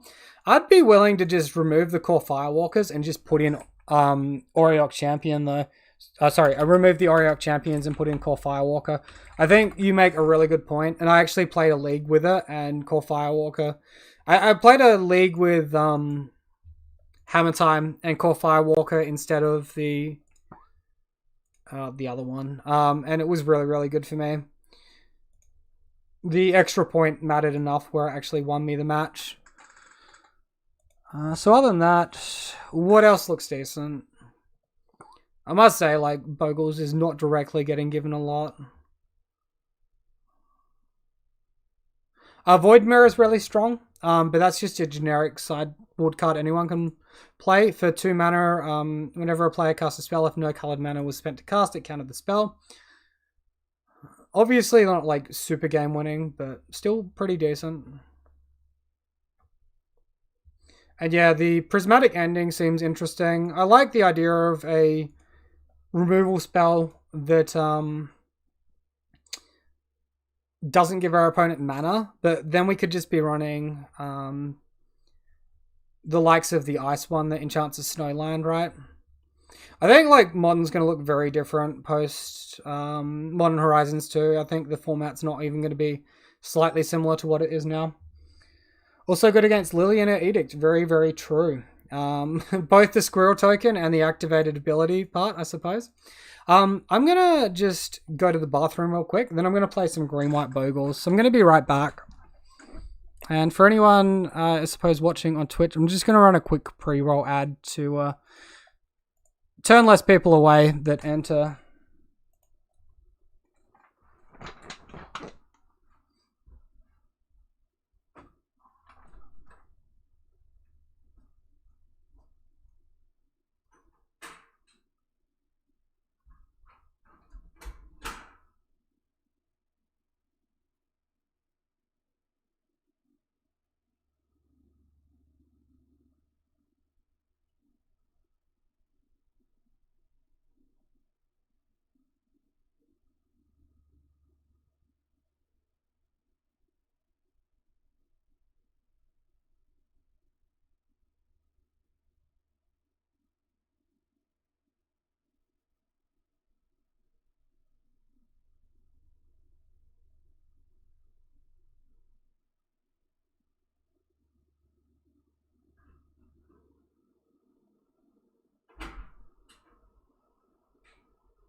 Okay, we are back.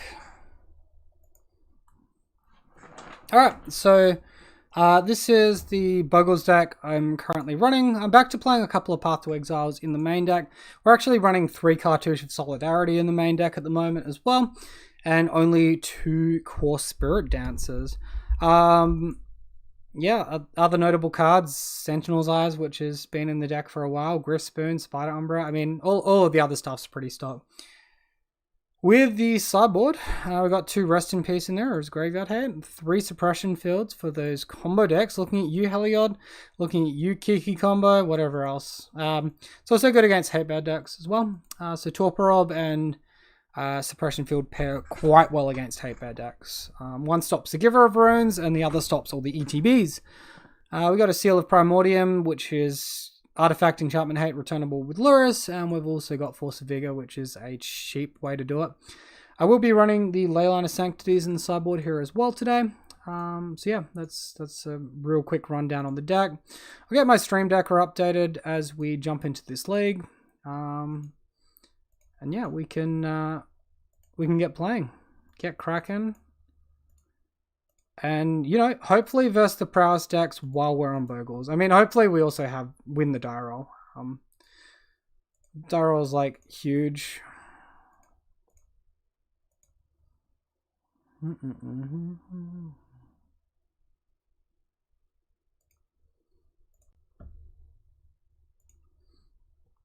Probably also need to update everybody's screen as well. Yes, you're still looking at that. That's not too bad, but we'll update you to the league.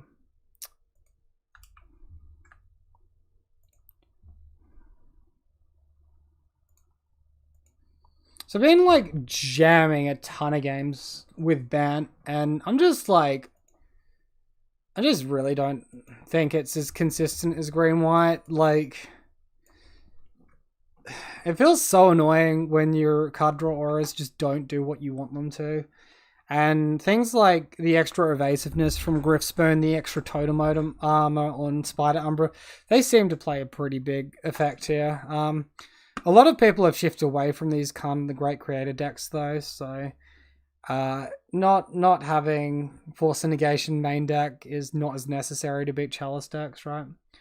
Thoughts on Staring Grove? I think the metagame needs to slow down for it to be good. I think overall it's kind of weak. There was like a time like 2 years ago that I'm like, wow, this is the perfect card. This is what I need in Bogles.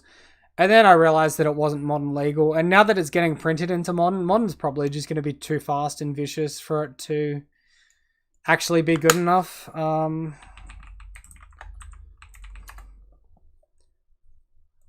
Whatever. Like it could be good. It could be something you bring in the sideboard against like burn decks or something, against Jund decks, pardon me. Could be very strong. It also gives the enchantment version of Core Spirit Dancer hexproof, which is interesting. It's just like very slow to set up, right? Alright, match number 1. We're versing Goat Loving. And Goat Loving has won the die roll, is on the play. We have this hand with basically only Dryad Arbor. I'm going to mulligan. Now, Core Spirit Dancer 1 land. That's a mulligan as well.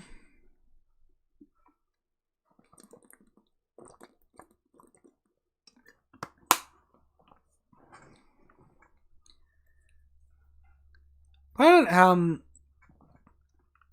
mulligan to 6, deciding on their 5. They're keeping 6 cards.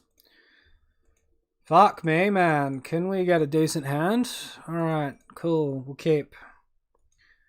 Bottom. I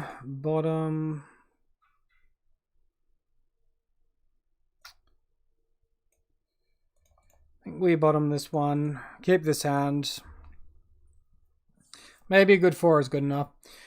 I feel like Tron is taking a big hit with Modern Horizons 2. You kind of see the power level dropping dramatically. So many decks have access to a lot of hate cards. Razorverge Thicket, very good draw to preserve life total here. I think maybe Eldrazi Tron takes the bigger hit than what regular Tron does, but it can still just have Cabinet Souls and get its creatures past it. Them not being able to get their Planeswalkers or their All Is Dust past it though could be pretty annoying for them. It's like great for them to finally print some Tron hate, which is like really decent because there's a lot of decks that struggle with Tron, right? Like a lot of these smaller decks struggle with it. Went with the Sprite Dragon. Obviously, no turn 1 creature. We take 1 damage on turn 2.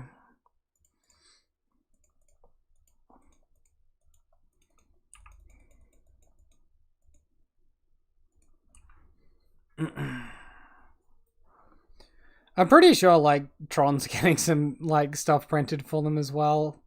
At some point, there's going to be some very busted decks running around. I really can see like a mono green ramp thing happening with Burning Tree Emissary, Manamorphose, and I think there's like a Recruiter or something which is very similar to Burning Tree Emissary.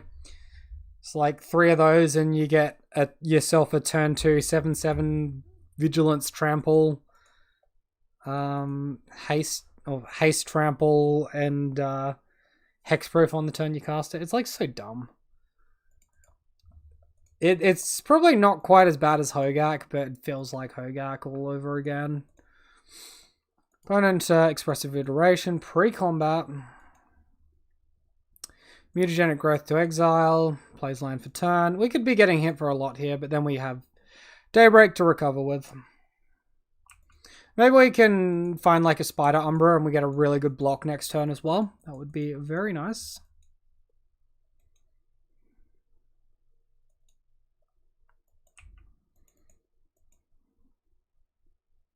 Alright, like, I'd really like to see some sort of auras get, like, released for Bogles, but if the first aura we see is that weak, and I really doubt they're going to print anything actually helpful.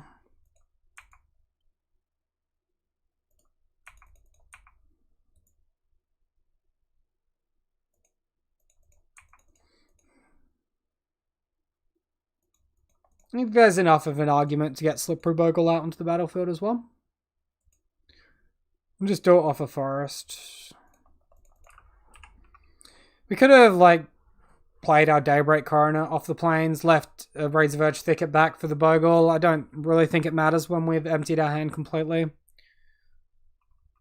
I'd really like to see Tron take a big hit, though, because it's been really good for a really long time. And what kind of aura would be ideal for Bogles? Okay, so firstly we need like auras that add more than 1 power. These auras that add like 1 power, they're not good for tempo. Modern is like almost a turn 3 format at the moment, and if we can't even get close to pressuring our opponent's life total on turn 3, let alone turn 4, like we need something that gives like 2-2 or 2-1. Like that seems very, very important to me. But maybe something with a pithing needle effect just strapped onto it. If not, like, if they wanted to give me Cartouche Solidarity with Totem Armor, I would 100% welcome it. Like, that would be such a good quality of life upgrade for us. Maybe a Spell Pierce type effect or a Stifle type effect on an aura that either equal to my creature's power or the number of enchantments I control. I have to sacrifice it to make it happen.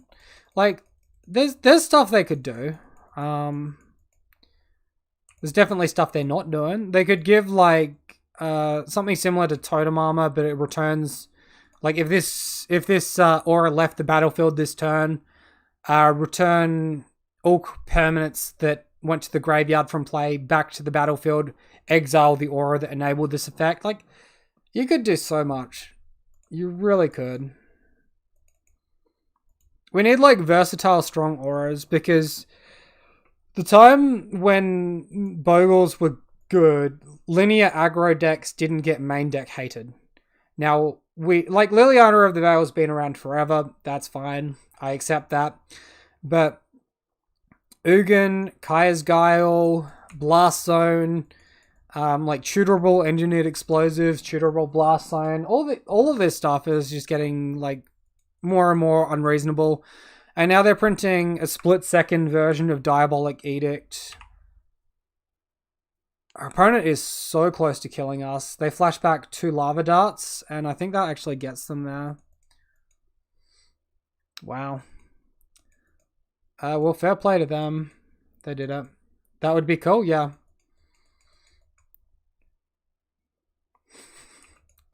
It's a very sad looking scout. We got like so close to winning that one on a mold of 4. Literally, we kept our best cards against him.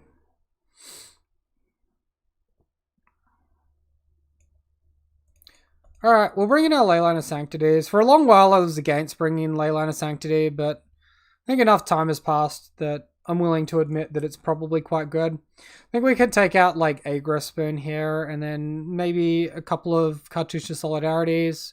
Actually, Core Spirit Dance is really weak, so we'll go like 1 Cartouche out, 1 Grispone out, 2 Core Spirit Dancer out, and just the 4 Leyline in. We've got 2 Path in the main deck. We got a lot of Vigilance, which pairs well with our Totem Armor effects as well. So, like, mostly we should be fine as long as we don't lose to ourselves this game.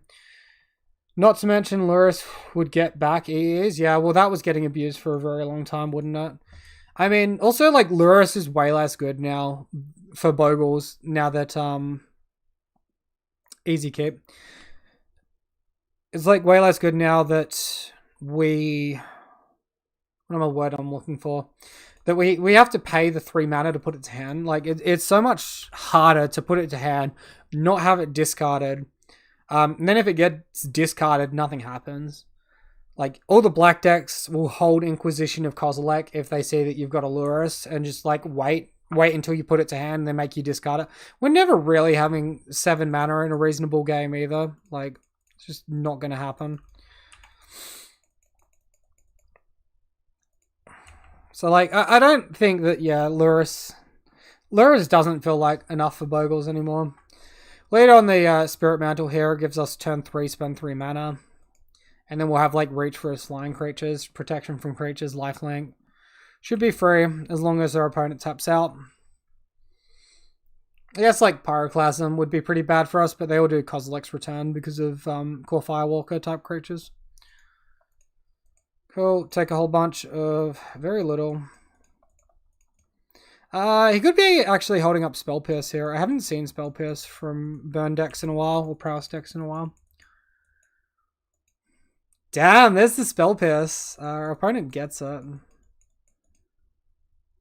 That's, like, really annoying. Hand does very little without that. I think we're probably better off going defensive now. Because, like, we don't have a good clock. They have a really good clock.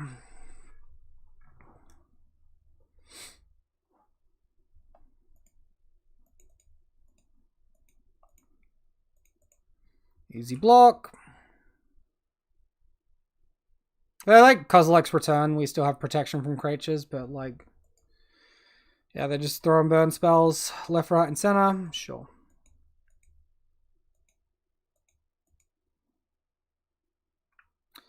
Amazing, incredible draws as always. Right on time. That's a bit better. All right, let's go.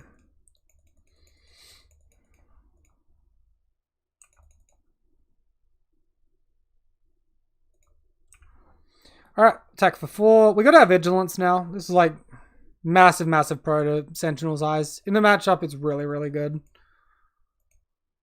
Opponent still probably edged to win this one. Doesn't look like they have any other flying creatures though.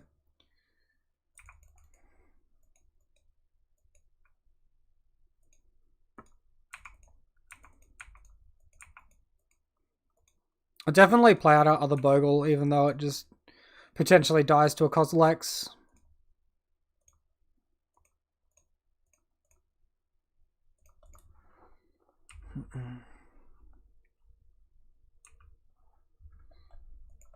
Yeah, like I was saying on one of the Facebook pages, if that like 2 mana Griffspoon card they made was like gave you 3/1, it would be worth playing.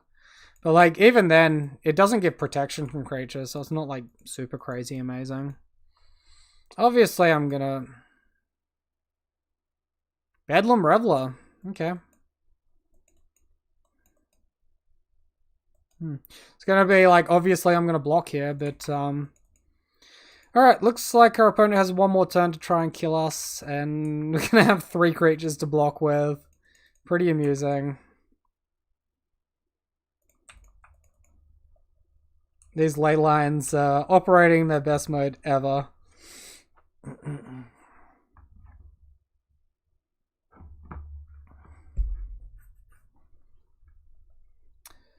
Yeah, literally all 3 of those auras came in clutch with our opponent like having a pretty average hand. That was really, really fortunate for us.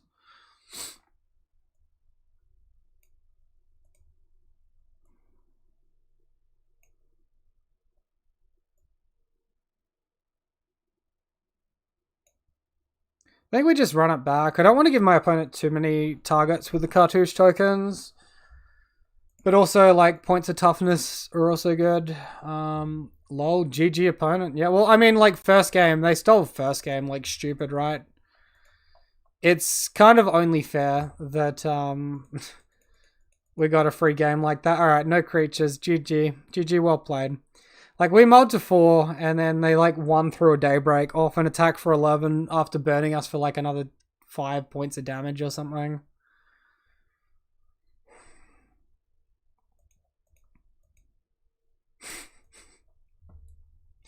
Oh, this is so sad. I think we keep it, even though we don't have white mana, and just hope Leyline is good. Bottom one Leyline, bottom cartouche of Solidarity. Yeah. We're like really bad against Kozilek's Return as well here. But maybe Leyline will just be good enough. The upside of like potentially getting Daybreak Coronet happening as well is really, really enticing. We could just go on Mono Rancor beatdown.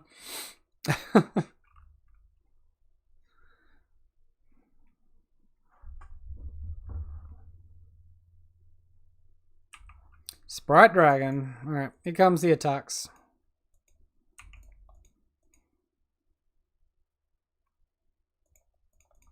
Rip. Alright, now we're like... I like seeing Hyena Umbra. It's a turn late and we're missing the white mana. So hopefully no Kozilek's Return and we can dodge and we can hit white mana 2 turns in a row. Be really happy if that were the case.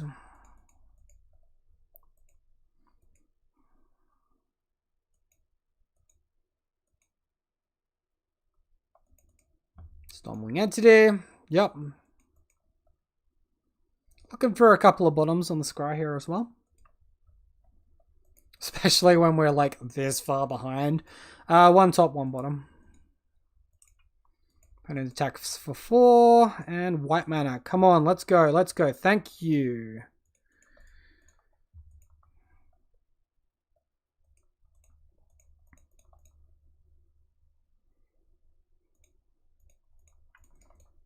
Alright, we'll see if we get one more draw to potentially hit the last white mana, and then we can Daybreak and be happy.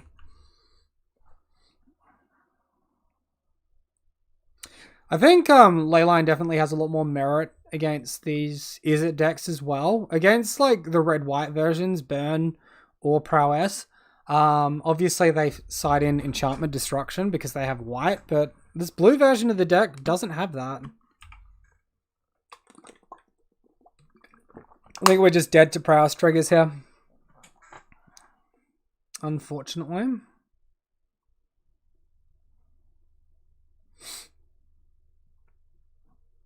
Another Lava Dart as well. Damn. Yeah, we're definitely dead as soon as you start sucking those back. And the mutagenic growth. Okay, GG. Well, mod 5 and, you know, brick a little bit too long. We'll let him know that we had the Coronet. That like entirely came down to, well, not entirely, but there was a very strong influence because he actually won the game 1 there. Him being on the play in game 3 put him massively at favor. But yeah, GG's. Unlucky. Alright, so match number 2 here, versing John. We won the die roll this time.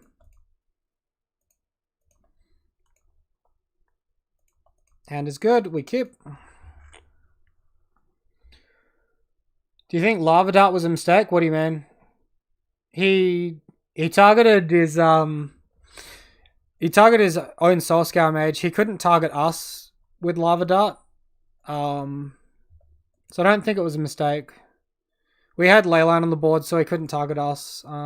He could like target himself, but he doesn't shrink his own Soulscale Mage. He only shrinks our creatures.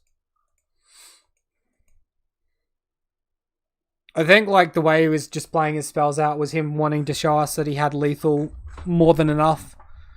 Like 6 times over. Looks like Amulet Titan.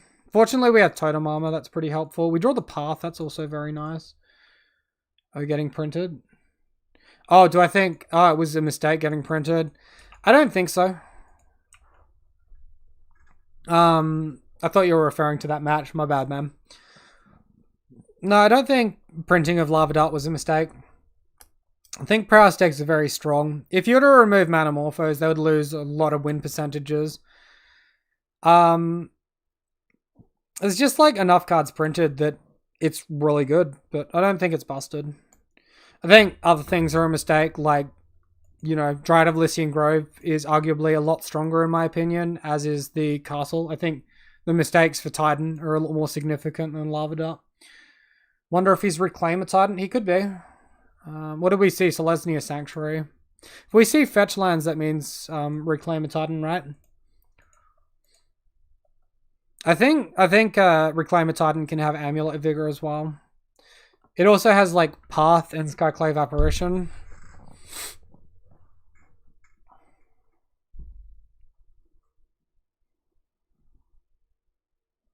See if he's got like the Explorer or something. Boreal Grazer. Yep.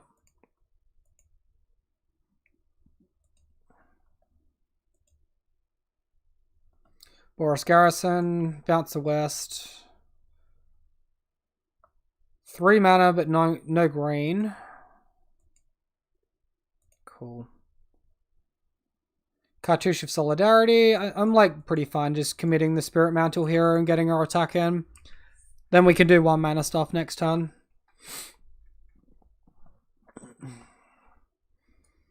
The like Vigilance tokens gonna do very, very little in this matchup. Fortunately, our opponent's hand was a little bit awkward. I don't think they had enough green mana to go off properly.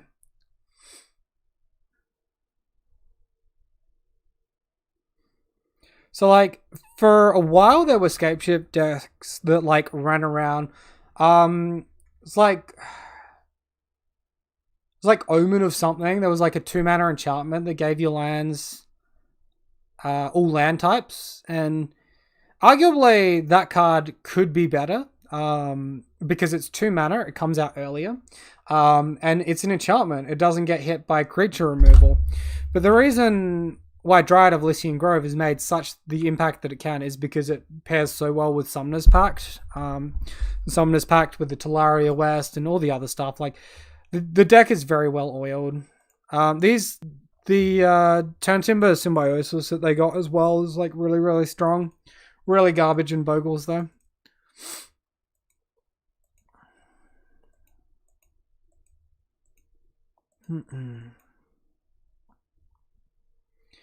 Yeah, Prismatic Omen, yeah.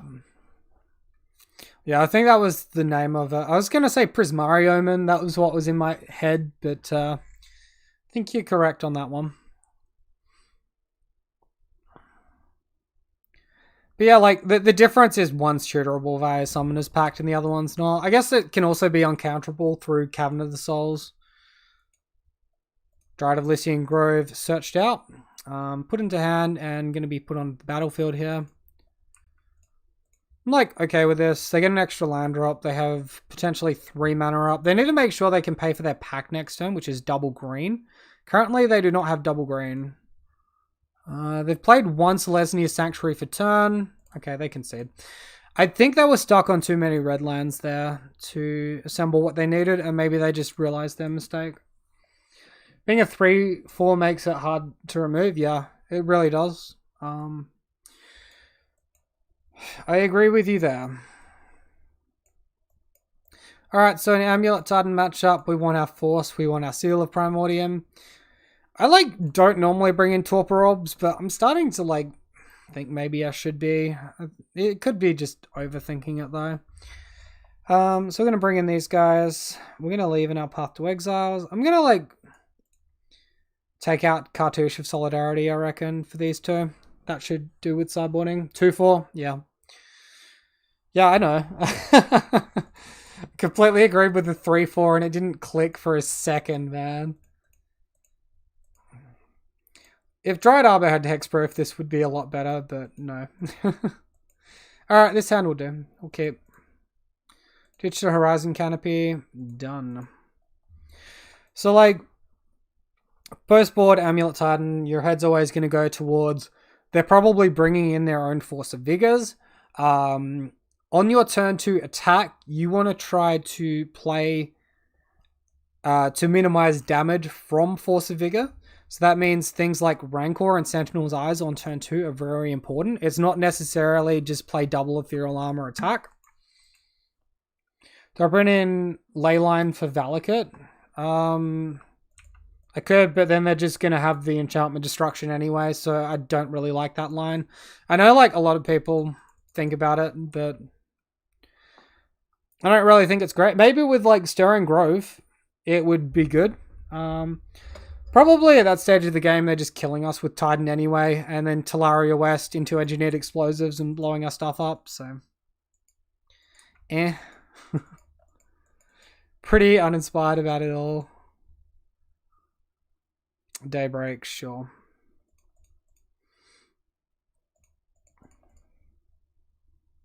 I think I'm gonna look to... I don't think my opponent can explosives next turn. I'm gonna look to bait Force of Vigor here, because getting Spider, Umbra, and Coronet through would be much better for me. That and this is a better clock. But I think I'm okay to be greedy here because of the context of my hand and the context of his board state.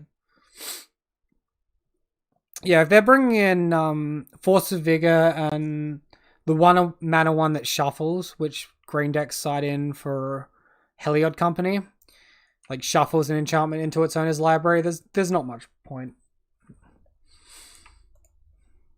Like, one of my friends once asked me if I bring Torpor and Orb in against them. I'm like, it buys you a turn of land drop triggers.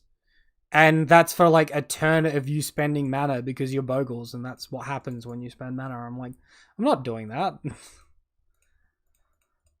It's not what I'm into at all. Alright, if you slow rolled the Force or top decked it, he's in a good spot. If not, you know, we're in a very good spot. Alright, no Force of Vigor.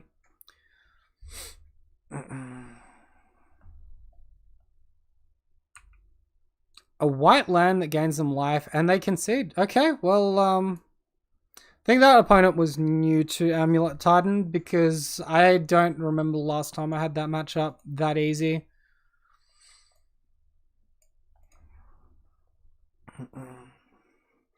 To be fair, a lot of people will complain because they just see it just dominate, but it is actually a fairly skill-intensive deck to play. There's a lot to think about sequencing with what lands you play, whether or not you use your Summoner's Pact or what you do. I think there's a lot to think about. I'm still not sold on Explorer in the deck. I don't think it's ever ramped an opponent in the entirety of me versing opponents that have played it. Right, match number 3 versing Nevermind, and opponent's mulliganing to 6. They won the die roll. We are on the draw. I think our hand's good enough though, so we're going to keep.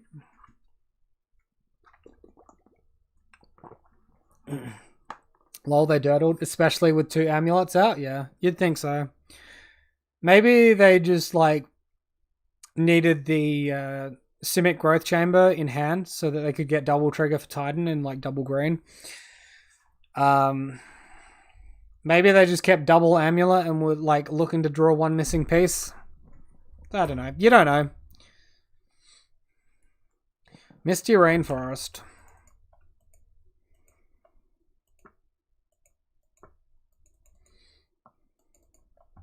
Stomping Ground. Is Ponza? Alright, looks like the Reclaimer Titan deck this time. Or maybe the Reclaimer Bring to Light deck. Either way, drawing Totem Armor is welcome.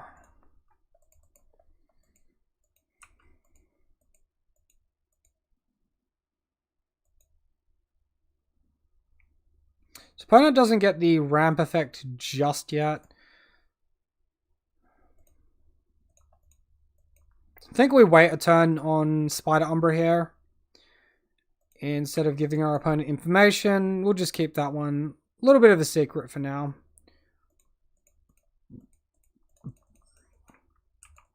And do our attack for 4.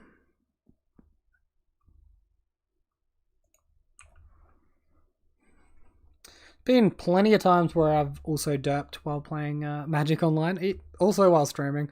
I mean, like, with streaming as well, when you start doing it, you make a lot more mistakes because you're paying attention to 2 things, but then you sort of get used to it. I think, like, when I'm just record videos for YouTube, I'm a little bit more focused because I don't have to worry about chat, right? But I also think like it's more entertaining to watch someone interacting with people as well, and it's like less boring from a content creator perspective. So Elvish Reclaimer is now a 3/4. Opponent didn't ramp there, but did get out their flagstones, so they're going to get value in this next turn. Looks like maybe they've missed a land drop too.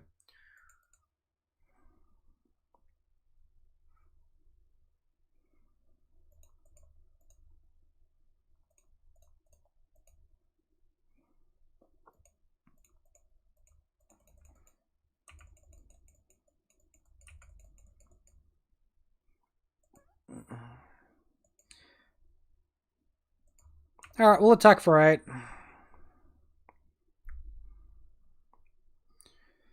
Alright, looks like he's blocking into sacking, so our warrior tokens can potentially do damage next turn.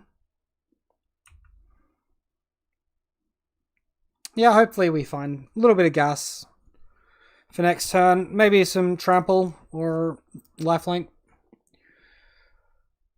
Totally. It's always a lot of fun listening to the interaction, yeah. And like that's where you get like a lot of ideas for like the brews streamers do as well. Like Aspiring Spike's been doing a lot of brews, and a lot of that is his audience suggesting certain cards to them that they want decks built around, and then he just goes and brews. And then maybe someone's like, oh, what about if we include this card? Like, definitely collaboration is great for Magic. Goes for a Cleansing Wildfire on his own flagstones. So it looks like maybe a turn 5 Titan for my opponent, and he's going to be at our mercy attacking. If we don't draw an aura, our game plan is going to be crack Windswept Heath, cycle Horizon Canopy with the forest, and look to play an aura that wins the match. Alright, well, seems about right.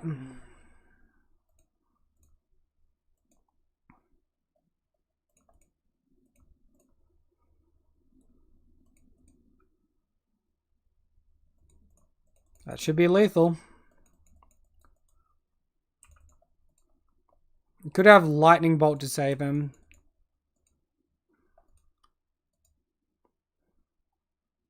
I think the deck's more on Path to Exile than Lightning Bolt. Okay, Lightning Bolt putting himself to 1. Alright, that is the narrowest of life totals. He needs a land that doesn't deal damage to him here now. So if he goes like Castle Garenbrig into Titan, it's still not enough because we have flying. Alright, cool. We still game 1. Like, second Titan deck in a row we still a game against. That feels good. Let's bring in our Seal and our Force of Vigor. I think like Suppression Field actually probably gets the nod against their opponent, but maybe game 3 when we're on the play. When we're on the draw, I think it's less good. But it shuts down their Elvish Reclaimer and their fetch lands, and I think that's really, really positive. I think that's... I can definitely see myself getting around that. Let's take out the Cartouches over the Griffspoons. Wow, like second Titan player to just brick super uber hard. They did miss their third land drop though, so that's probably quite unfortunate from their side. Hand looks good. We will keep. Maybe a little soft interaction like a Force of Vigor, or if he like goes super, super off, but yeah, no complaints from me. It's like maybe we want some Totem Armor as well for Blast Zone. It's not the fastest clock this hand.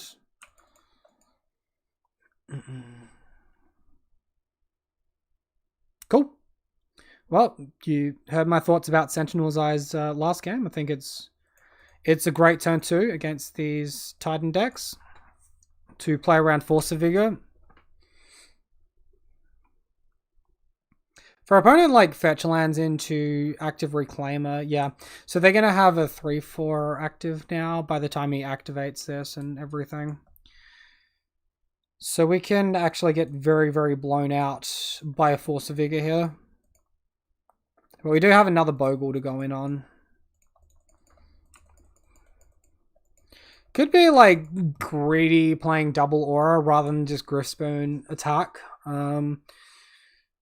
Because if he had like Force of Vigor and was wanting to block my creature out, for example, me playing a second Bogle, a Bogle and second main is like very, very good workaround for all that.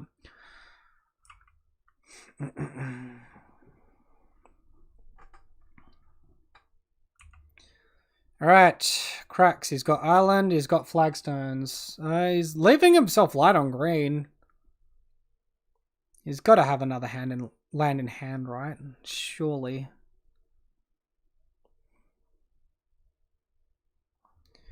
Trio in tapped. He's just going to continue activating the Reclaimer, and that's about it. Okay. I'll take it. Seems fine with me. Alright, Cartouche of Solidarity.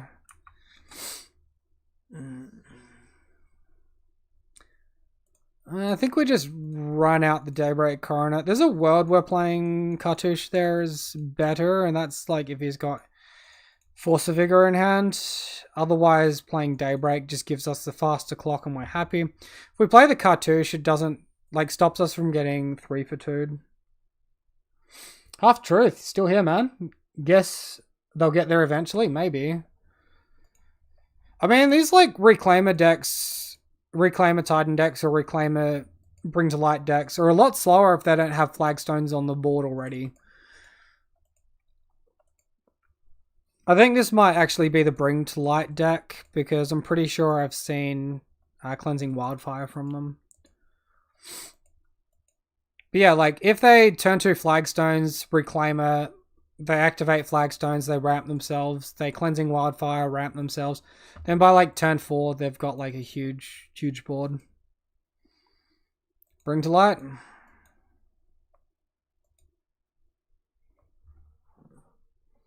So potential for Valky here. Don't think that interacts that well with us. Oh, Madcap Experiment. Oh no, opponent. Oh no. Oh, that's not what you want at all. Oh goodness gracious. So obviously Gadok Teague would have been a good inclusion after seeing Bring to Light and Madcap skills, but yeah, that's a big feels bad for her opponent, man. Oh my goodness. Wowee. And they concede. Alright, cool. Good. Look at us beating off on Titan again, man. I feel like when Strixhaven was first released and no one knew how to play the deck properly. We're cleaning up so good, man. Big pog play there. My goodness. Alright, match number 4. We won the die roll versing Hovey, don't worry. No information about our opponent's hand or creatures. We have like no totem armor. I think I'd consider keeping this if we had Spider Umbra or Hyena Umbra. I'm gonna mulligan. This looks a lot better. Let's ditch the Dried Arbor. There's like way too many spots where it's bad. Yeah, unfortunate. Maybe not for us that time, but yeah, I've definitely been on the end of like spots like that, and it never feels good. Arid Mesa, another prowess deck, maybe. Let's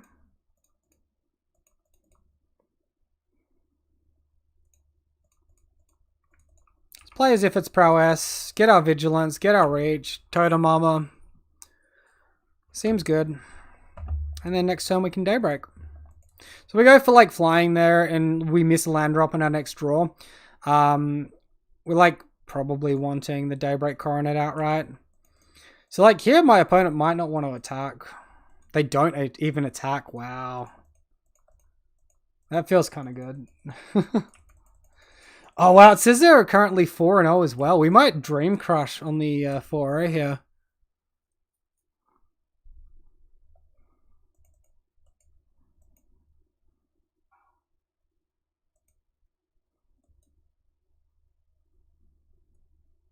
Also, slow rolling this Griffspoon is good because if he attacks with this Sprite Dragon and leaves back a ground chump blocker, we can surprise them with flying.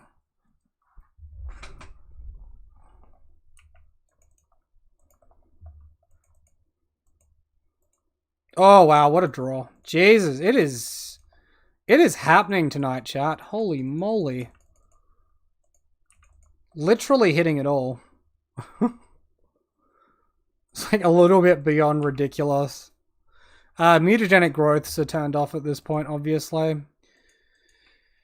Oof. Well, being on the play is good. Bringing out ley lines. Again, I think that's like all we really want to bring in. Just take out these cartouches. They give a target for Lava Dart. I guess they can target themselves or their own creatures. Take out Spirit Dancer. So we live in one cartouche. Alright, well, we're up a game this time against Prowess. We'll see what that means. We have to mulligan though. Opponent is keeping a 7. This hand is good. Maybe like slightly slow, but still very good. I think I'd rather have the Spider Umbra than the Griffspoon here, so we'll bottom the Griffspoon. For purposes of like getting toughness against Kozilek's return, and like Totem Armor being good paired with Vigilance, like I think this is just better. Oh buddy. Leyline. A bit late for you, don't you think? Oh no.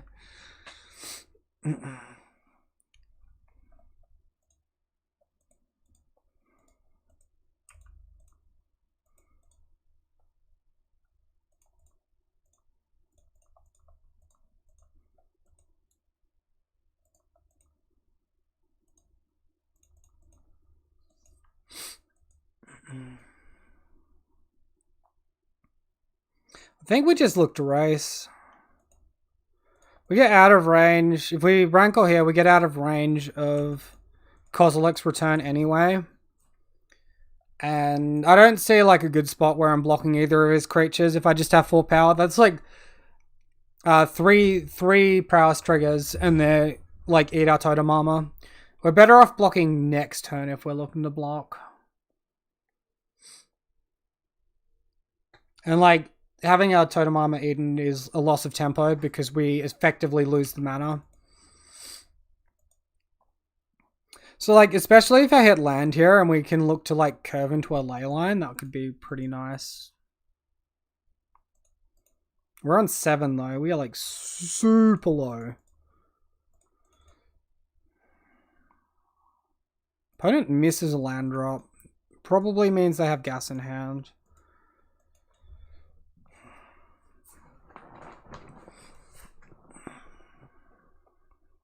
So like, if we attack here, we put our opponent to 5, we're very vulnerable. I think we just look to draw maybe another Ethereal Armor or Daybreak Coronet.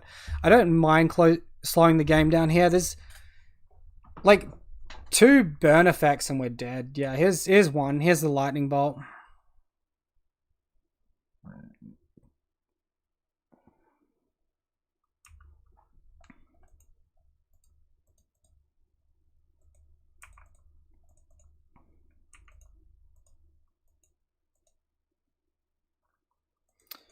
Alright, Mutagenic Growth. Too good.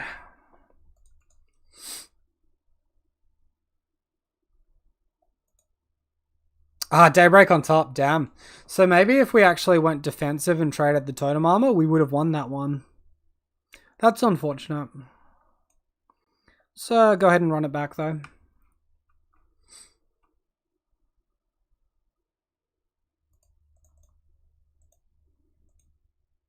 No green mana, mulligan. This has green mana. It's fairly painful though, and no life gain. I think we mulligan again. Oh, fuck, man. These hands are awful. Give us just a good one. Opponent keeps S6.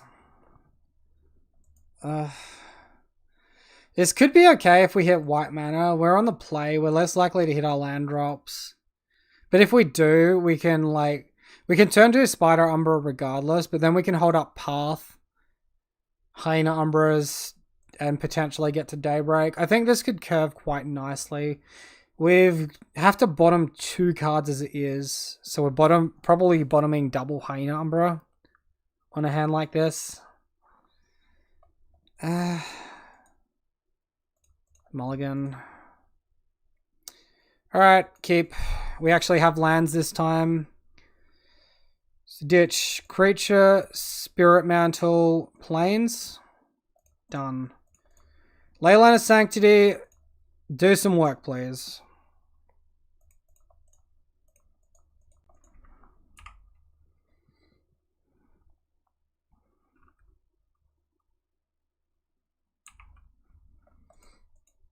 It feels like so bad if he's got mutagenic growth. Okay, that's fine. Okay. Very good. Good start.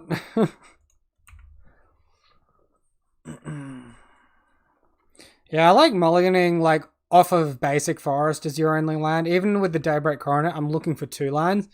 With that, like, if you have a green-white land, you're looking for 1 land to enable a Daybreak, right? Like, you're looking for less.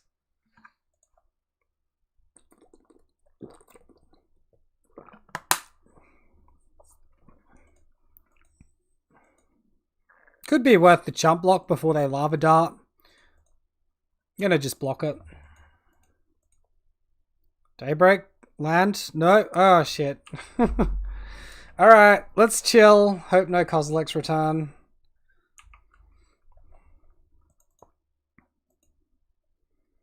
The damage might be stunted because of the ley line. Lightning Bolt, targeting themselves, their own creature, Land.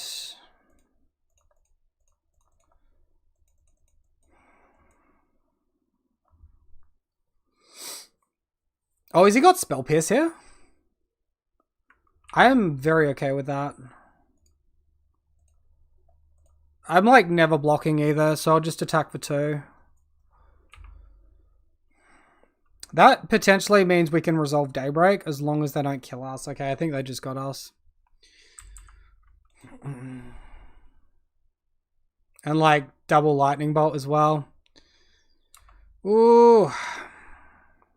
Big oof. Next card, not there. Alright. We had to mulligan pretty low, so that's unfortunate.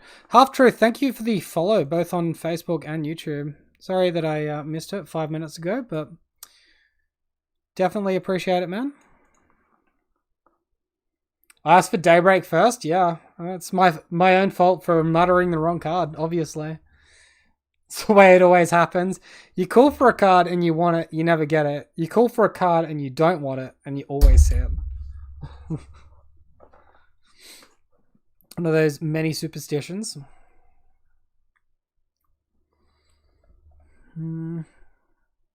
Camera's like annoying me a little bit here. Let's just go into... Where are the filters on this program? Transform? No.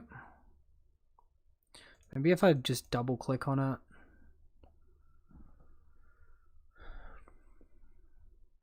Does this not have filters for the green screen? Surely, because I've got green screen enabled.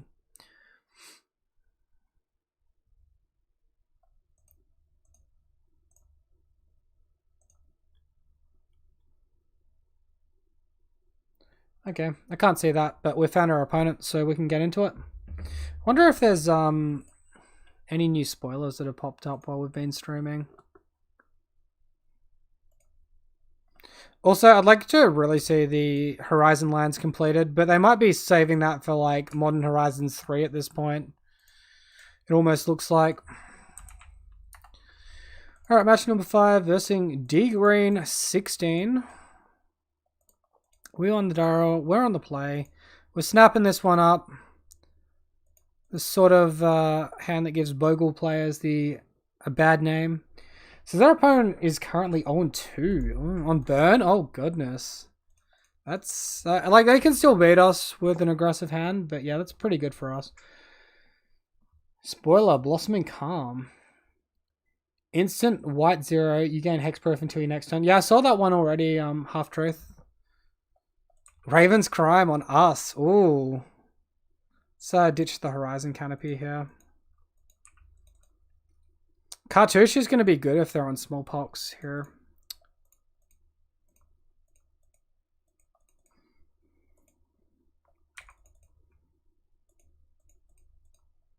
Unfortunately, we're going to be left top decking land or top decking aura, depending on what we suck to a Smallpox.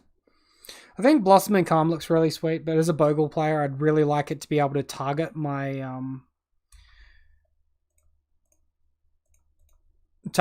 like Core Spirit Dancer. That would make me feel so much better about that card.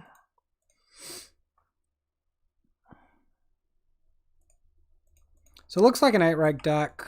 We're drawing creatures. We'll just keep attacking. Opponent gets a nice Wrench Mine, taking our Daybreak, unfortunately.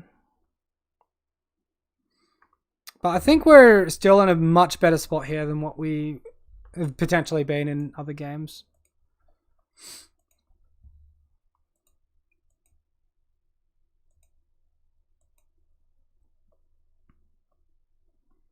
Putting Lurrus to hand can be precarious as well because they can make us discard it with Raven's Crime. Mostly we just want to top deck auras, not land. Liliana of the Veil. Sure thing. I'm like kind of surprised he's minusing instead of plussing. Like he could go for a Lily ulti. I guess we can just kill it on attacks if he pluses it though, but we kill it on attacks anyway here. Might have like multiple Lilies and Smallpoxes. Hopefully sacking the token instead of the creature does not activate our opponent's trap card. A big pause on our upkick for some reason.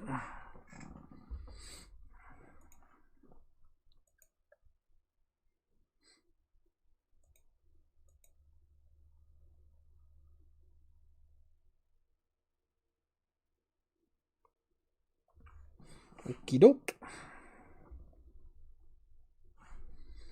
And we find Aura. I'll take it.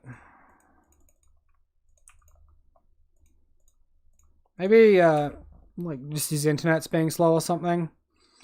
Alright, one more attack. We get the win.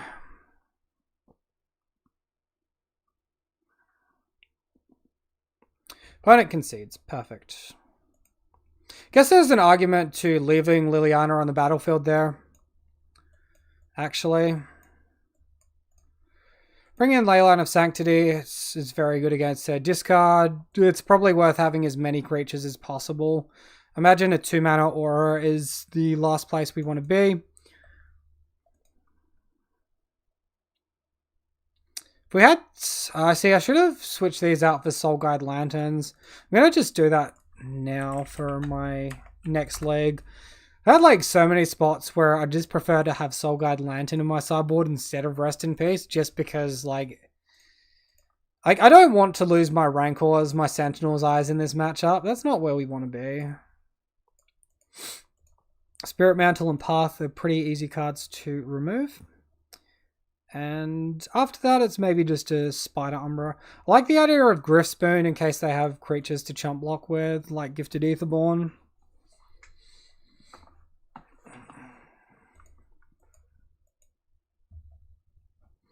That and Griff Spoon does come back from the grave a little bit easier. We're probably never having 4 mana against this opponent though, let's be real.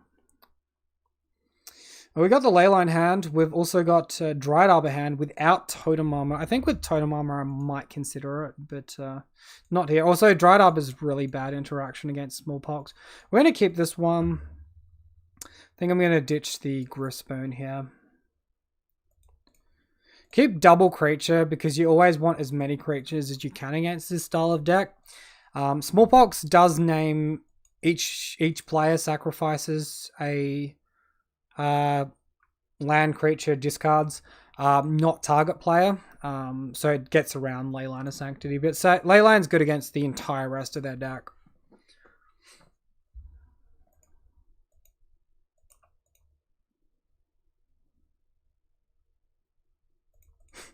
Grisburn is back with a vengeance. And we're going to see if they have that smallpox. It could get us really good because we don't have the land here. He's going for it. Discard the Grisburn. Should be fine. No. We don't want to discard that one. What am I thinking? We'll discard Sentinel's Eyes. It's easier to get back.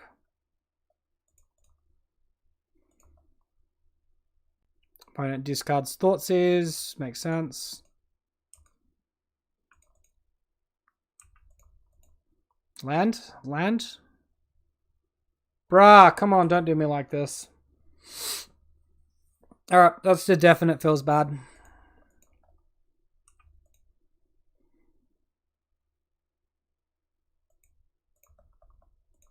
Alright, next minute.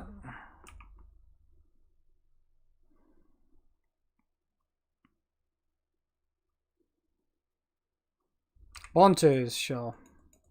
His lands remain tapped. If we hit a creature, maybe. Not a creature.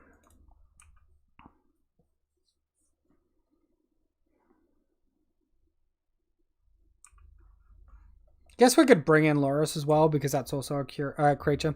The annoying thing about Cartouche of Solidarity is I can't target my opponent's creatures, which is something to note.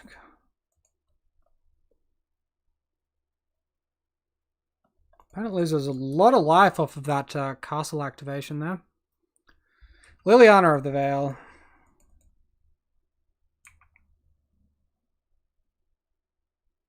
Did we miss playing a land for our last turn? I guess we just skipped past our whole turn.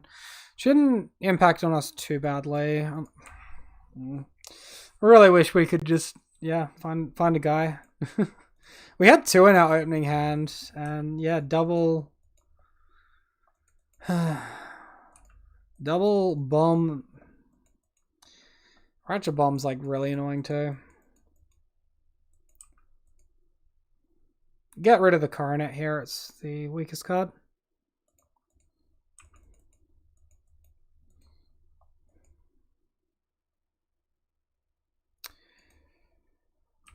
Oh boy, we're just, opponent doesn't activate castle, strangely enough.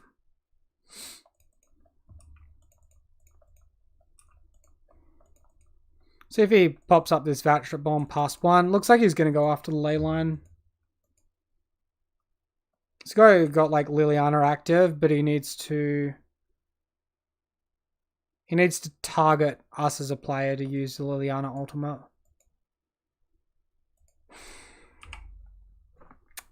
Not even like a fetch land. Like, that's so depressing, man. Rack. Well, this does nothing yet. Beautiful. All right. He's found the creature first.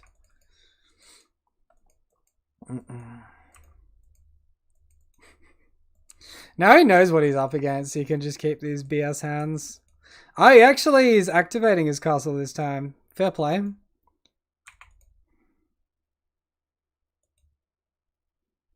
Now that's more like it.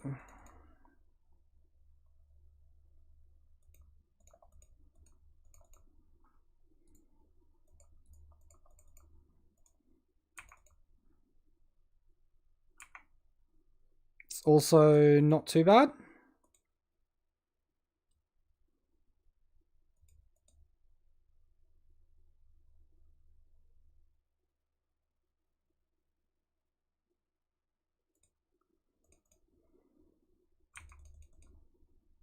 Alright, so in one turn, we've got 3 guys on the board now.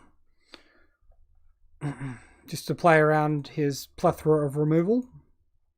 Ratchet Bomb's been ticked up to 3, actually. We could have kept our Spirit Dancer. We get to attack the Liliana and stop the ultimate.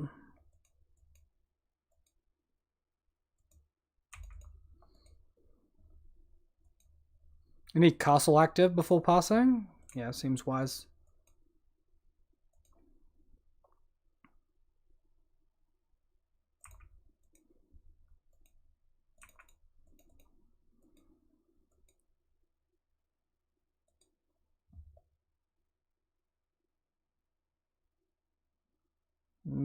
Not too bad.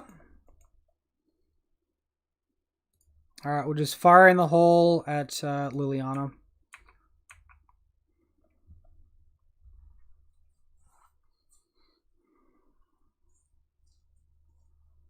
Oh, actually, this is really loose. I could have returned Gristbone and attacked in the air.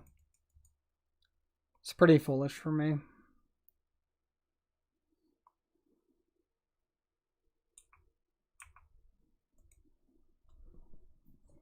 Opponent blocks like this. Is this indicative of him having Fatal Push? Apparently not.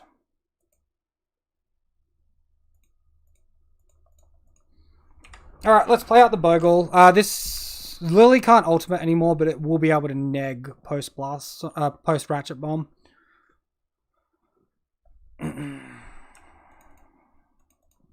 Goodbye, Leyline. You served us well. I still feel pretty good about this. I think we drew extremely well out of it as soon as we hit Core Spirit Dancer.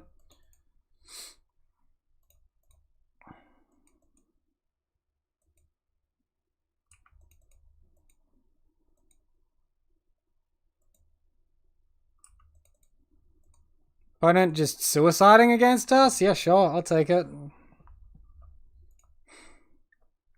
We definitely misplayed the Gristbone there, but it doesn't matter. We get the win. We get the 3-2 as well. I wonder what we're drawing. Nah, it's going to do that thing because the league's over where it doesn't want to show us. Okay, that sucks. Alright, so it's actually auto-switched that screen across for us. That's nice of it. And we'll get rid of the chat box. So yeah, ultimately, I think the deck did very well. BDC, welcome back, man. Your local game score is opening back up. And there is a modern tournament scheduled every week. Sweet. I'm sure you're super keen after that, after a year and a half of lockdown, man. Yeah, that'll be sick. Awesome. I hope you have a lot of fun heading back to it, man. I'm sure everyone will be itching to get back out and play some paper. As I said, like, I wished the rest in pieces were Soul Guard Lanterns, so I went ahead and switched that over off camera. So that's all fixed up now. At the moment, I still think the weakest card in my sideboard is probably the Gadok Teague, so we could probably get rid of that for maybe an extra Seal of Primordium or Force of Vigor.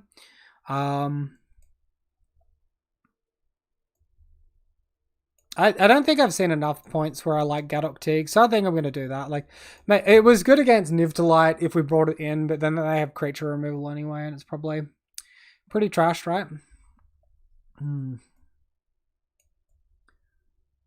So we got a chest. Let's go ahead and open up the chest. What are people's predictions? Do you think we're going to pull overvalue or undervalue with it? Might just start up a quick 30-second poll for everyone watching on Twitch. Start prediction. Chest.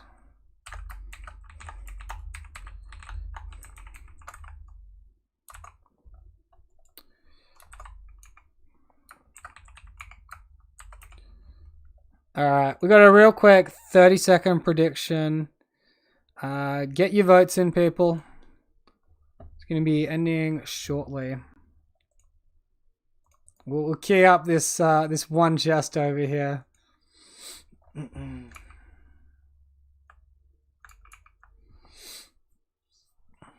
Might just do a real quick look to see if any extra cards got spoiled after Blossoming Calm yet. Not yet. That's all for now. Can I self-predict? I'd like to self-predict undervalue. Did our poll just end? Did we not get any votes on our poll? Oh, that's gonna suck. Cool. So we're gonna open this one up and let's see how we go. 5 play points and some junk res. So I definitely say that's undervalue unless he's somehow hold really good commander value. Maybe just a real quick Card Kingdom search here. I guess like mana traders would be wiser. So Can look up on mana traders how much value they have. Norwegian sages. Oh, that's like absolutely nothing. And squaddle line. Did I not spell that right? School line. All right, so we just cracked a whopping 0.018 cents worth of cards. 1.8 cents worth of tickets there, people. Oh, you can't even see this. This is so lame how it's not showing you. Oh well. Sorry about that. That's a bit frustrating. Well, I'd like to thank you all for joining me here today. I will be ending the stream there. I hope you enjoyed the video. If you're just jumping in now, maybe you can rewatch it back and see how we did. We had a bit of fun. Bit of good chat as well. So yeah, thanks everyone for joining. Have a wonderful day. I hope to see you next time. You get your points back? Oh man, I do not. I do not. I wish I got my points back, dude. If only. BDC, what's that little 2 that's appeared on your name there? That's new. There's like a 2 with an arrow. I've never seen that on your name before. Predicted. Oh, you did predict. You predicted no. You get your points back. Good job. Why can't I view the prediction? What's going on?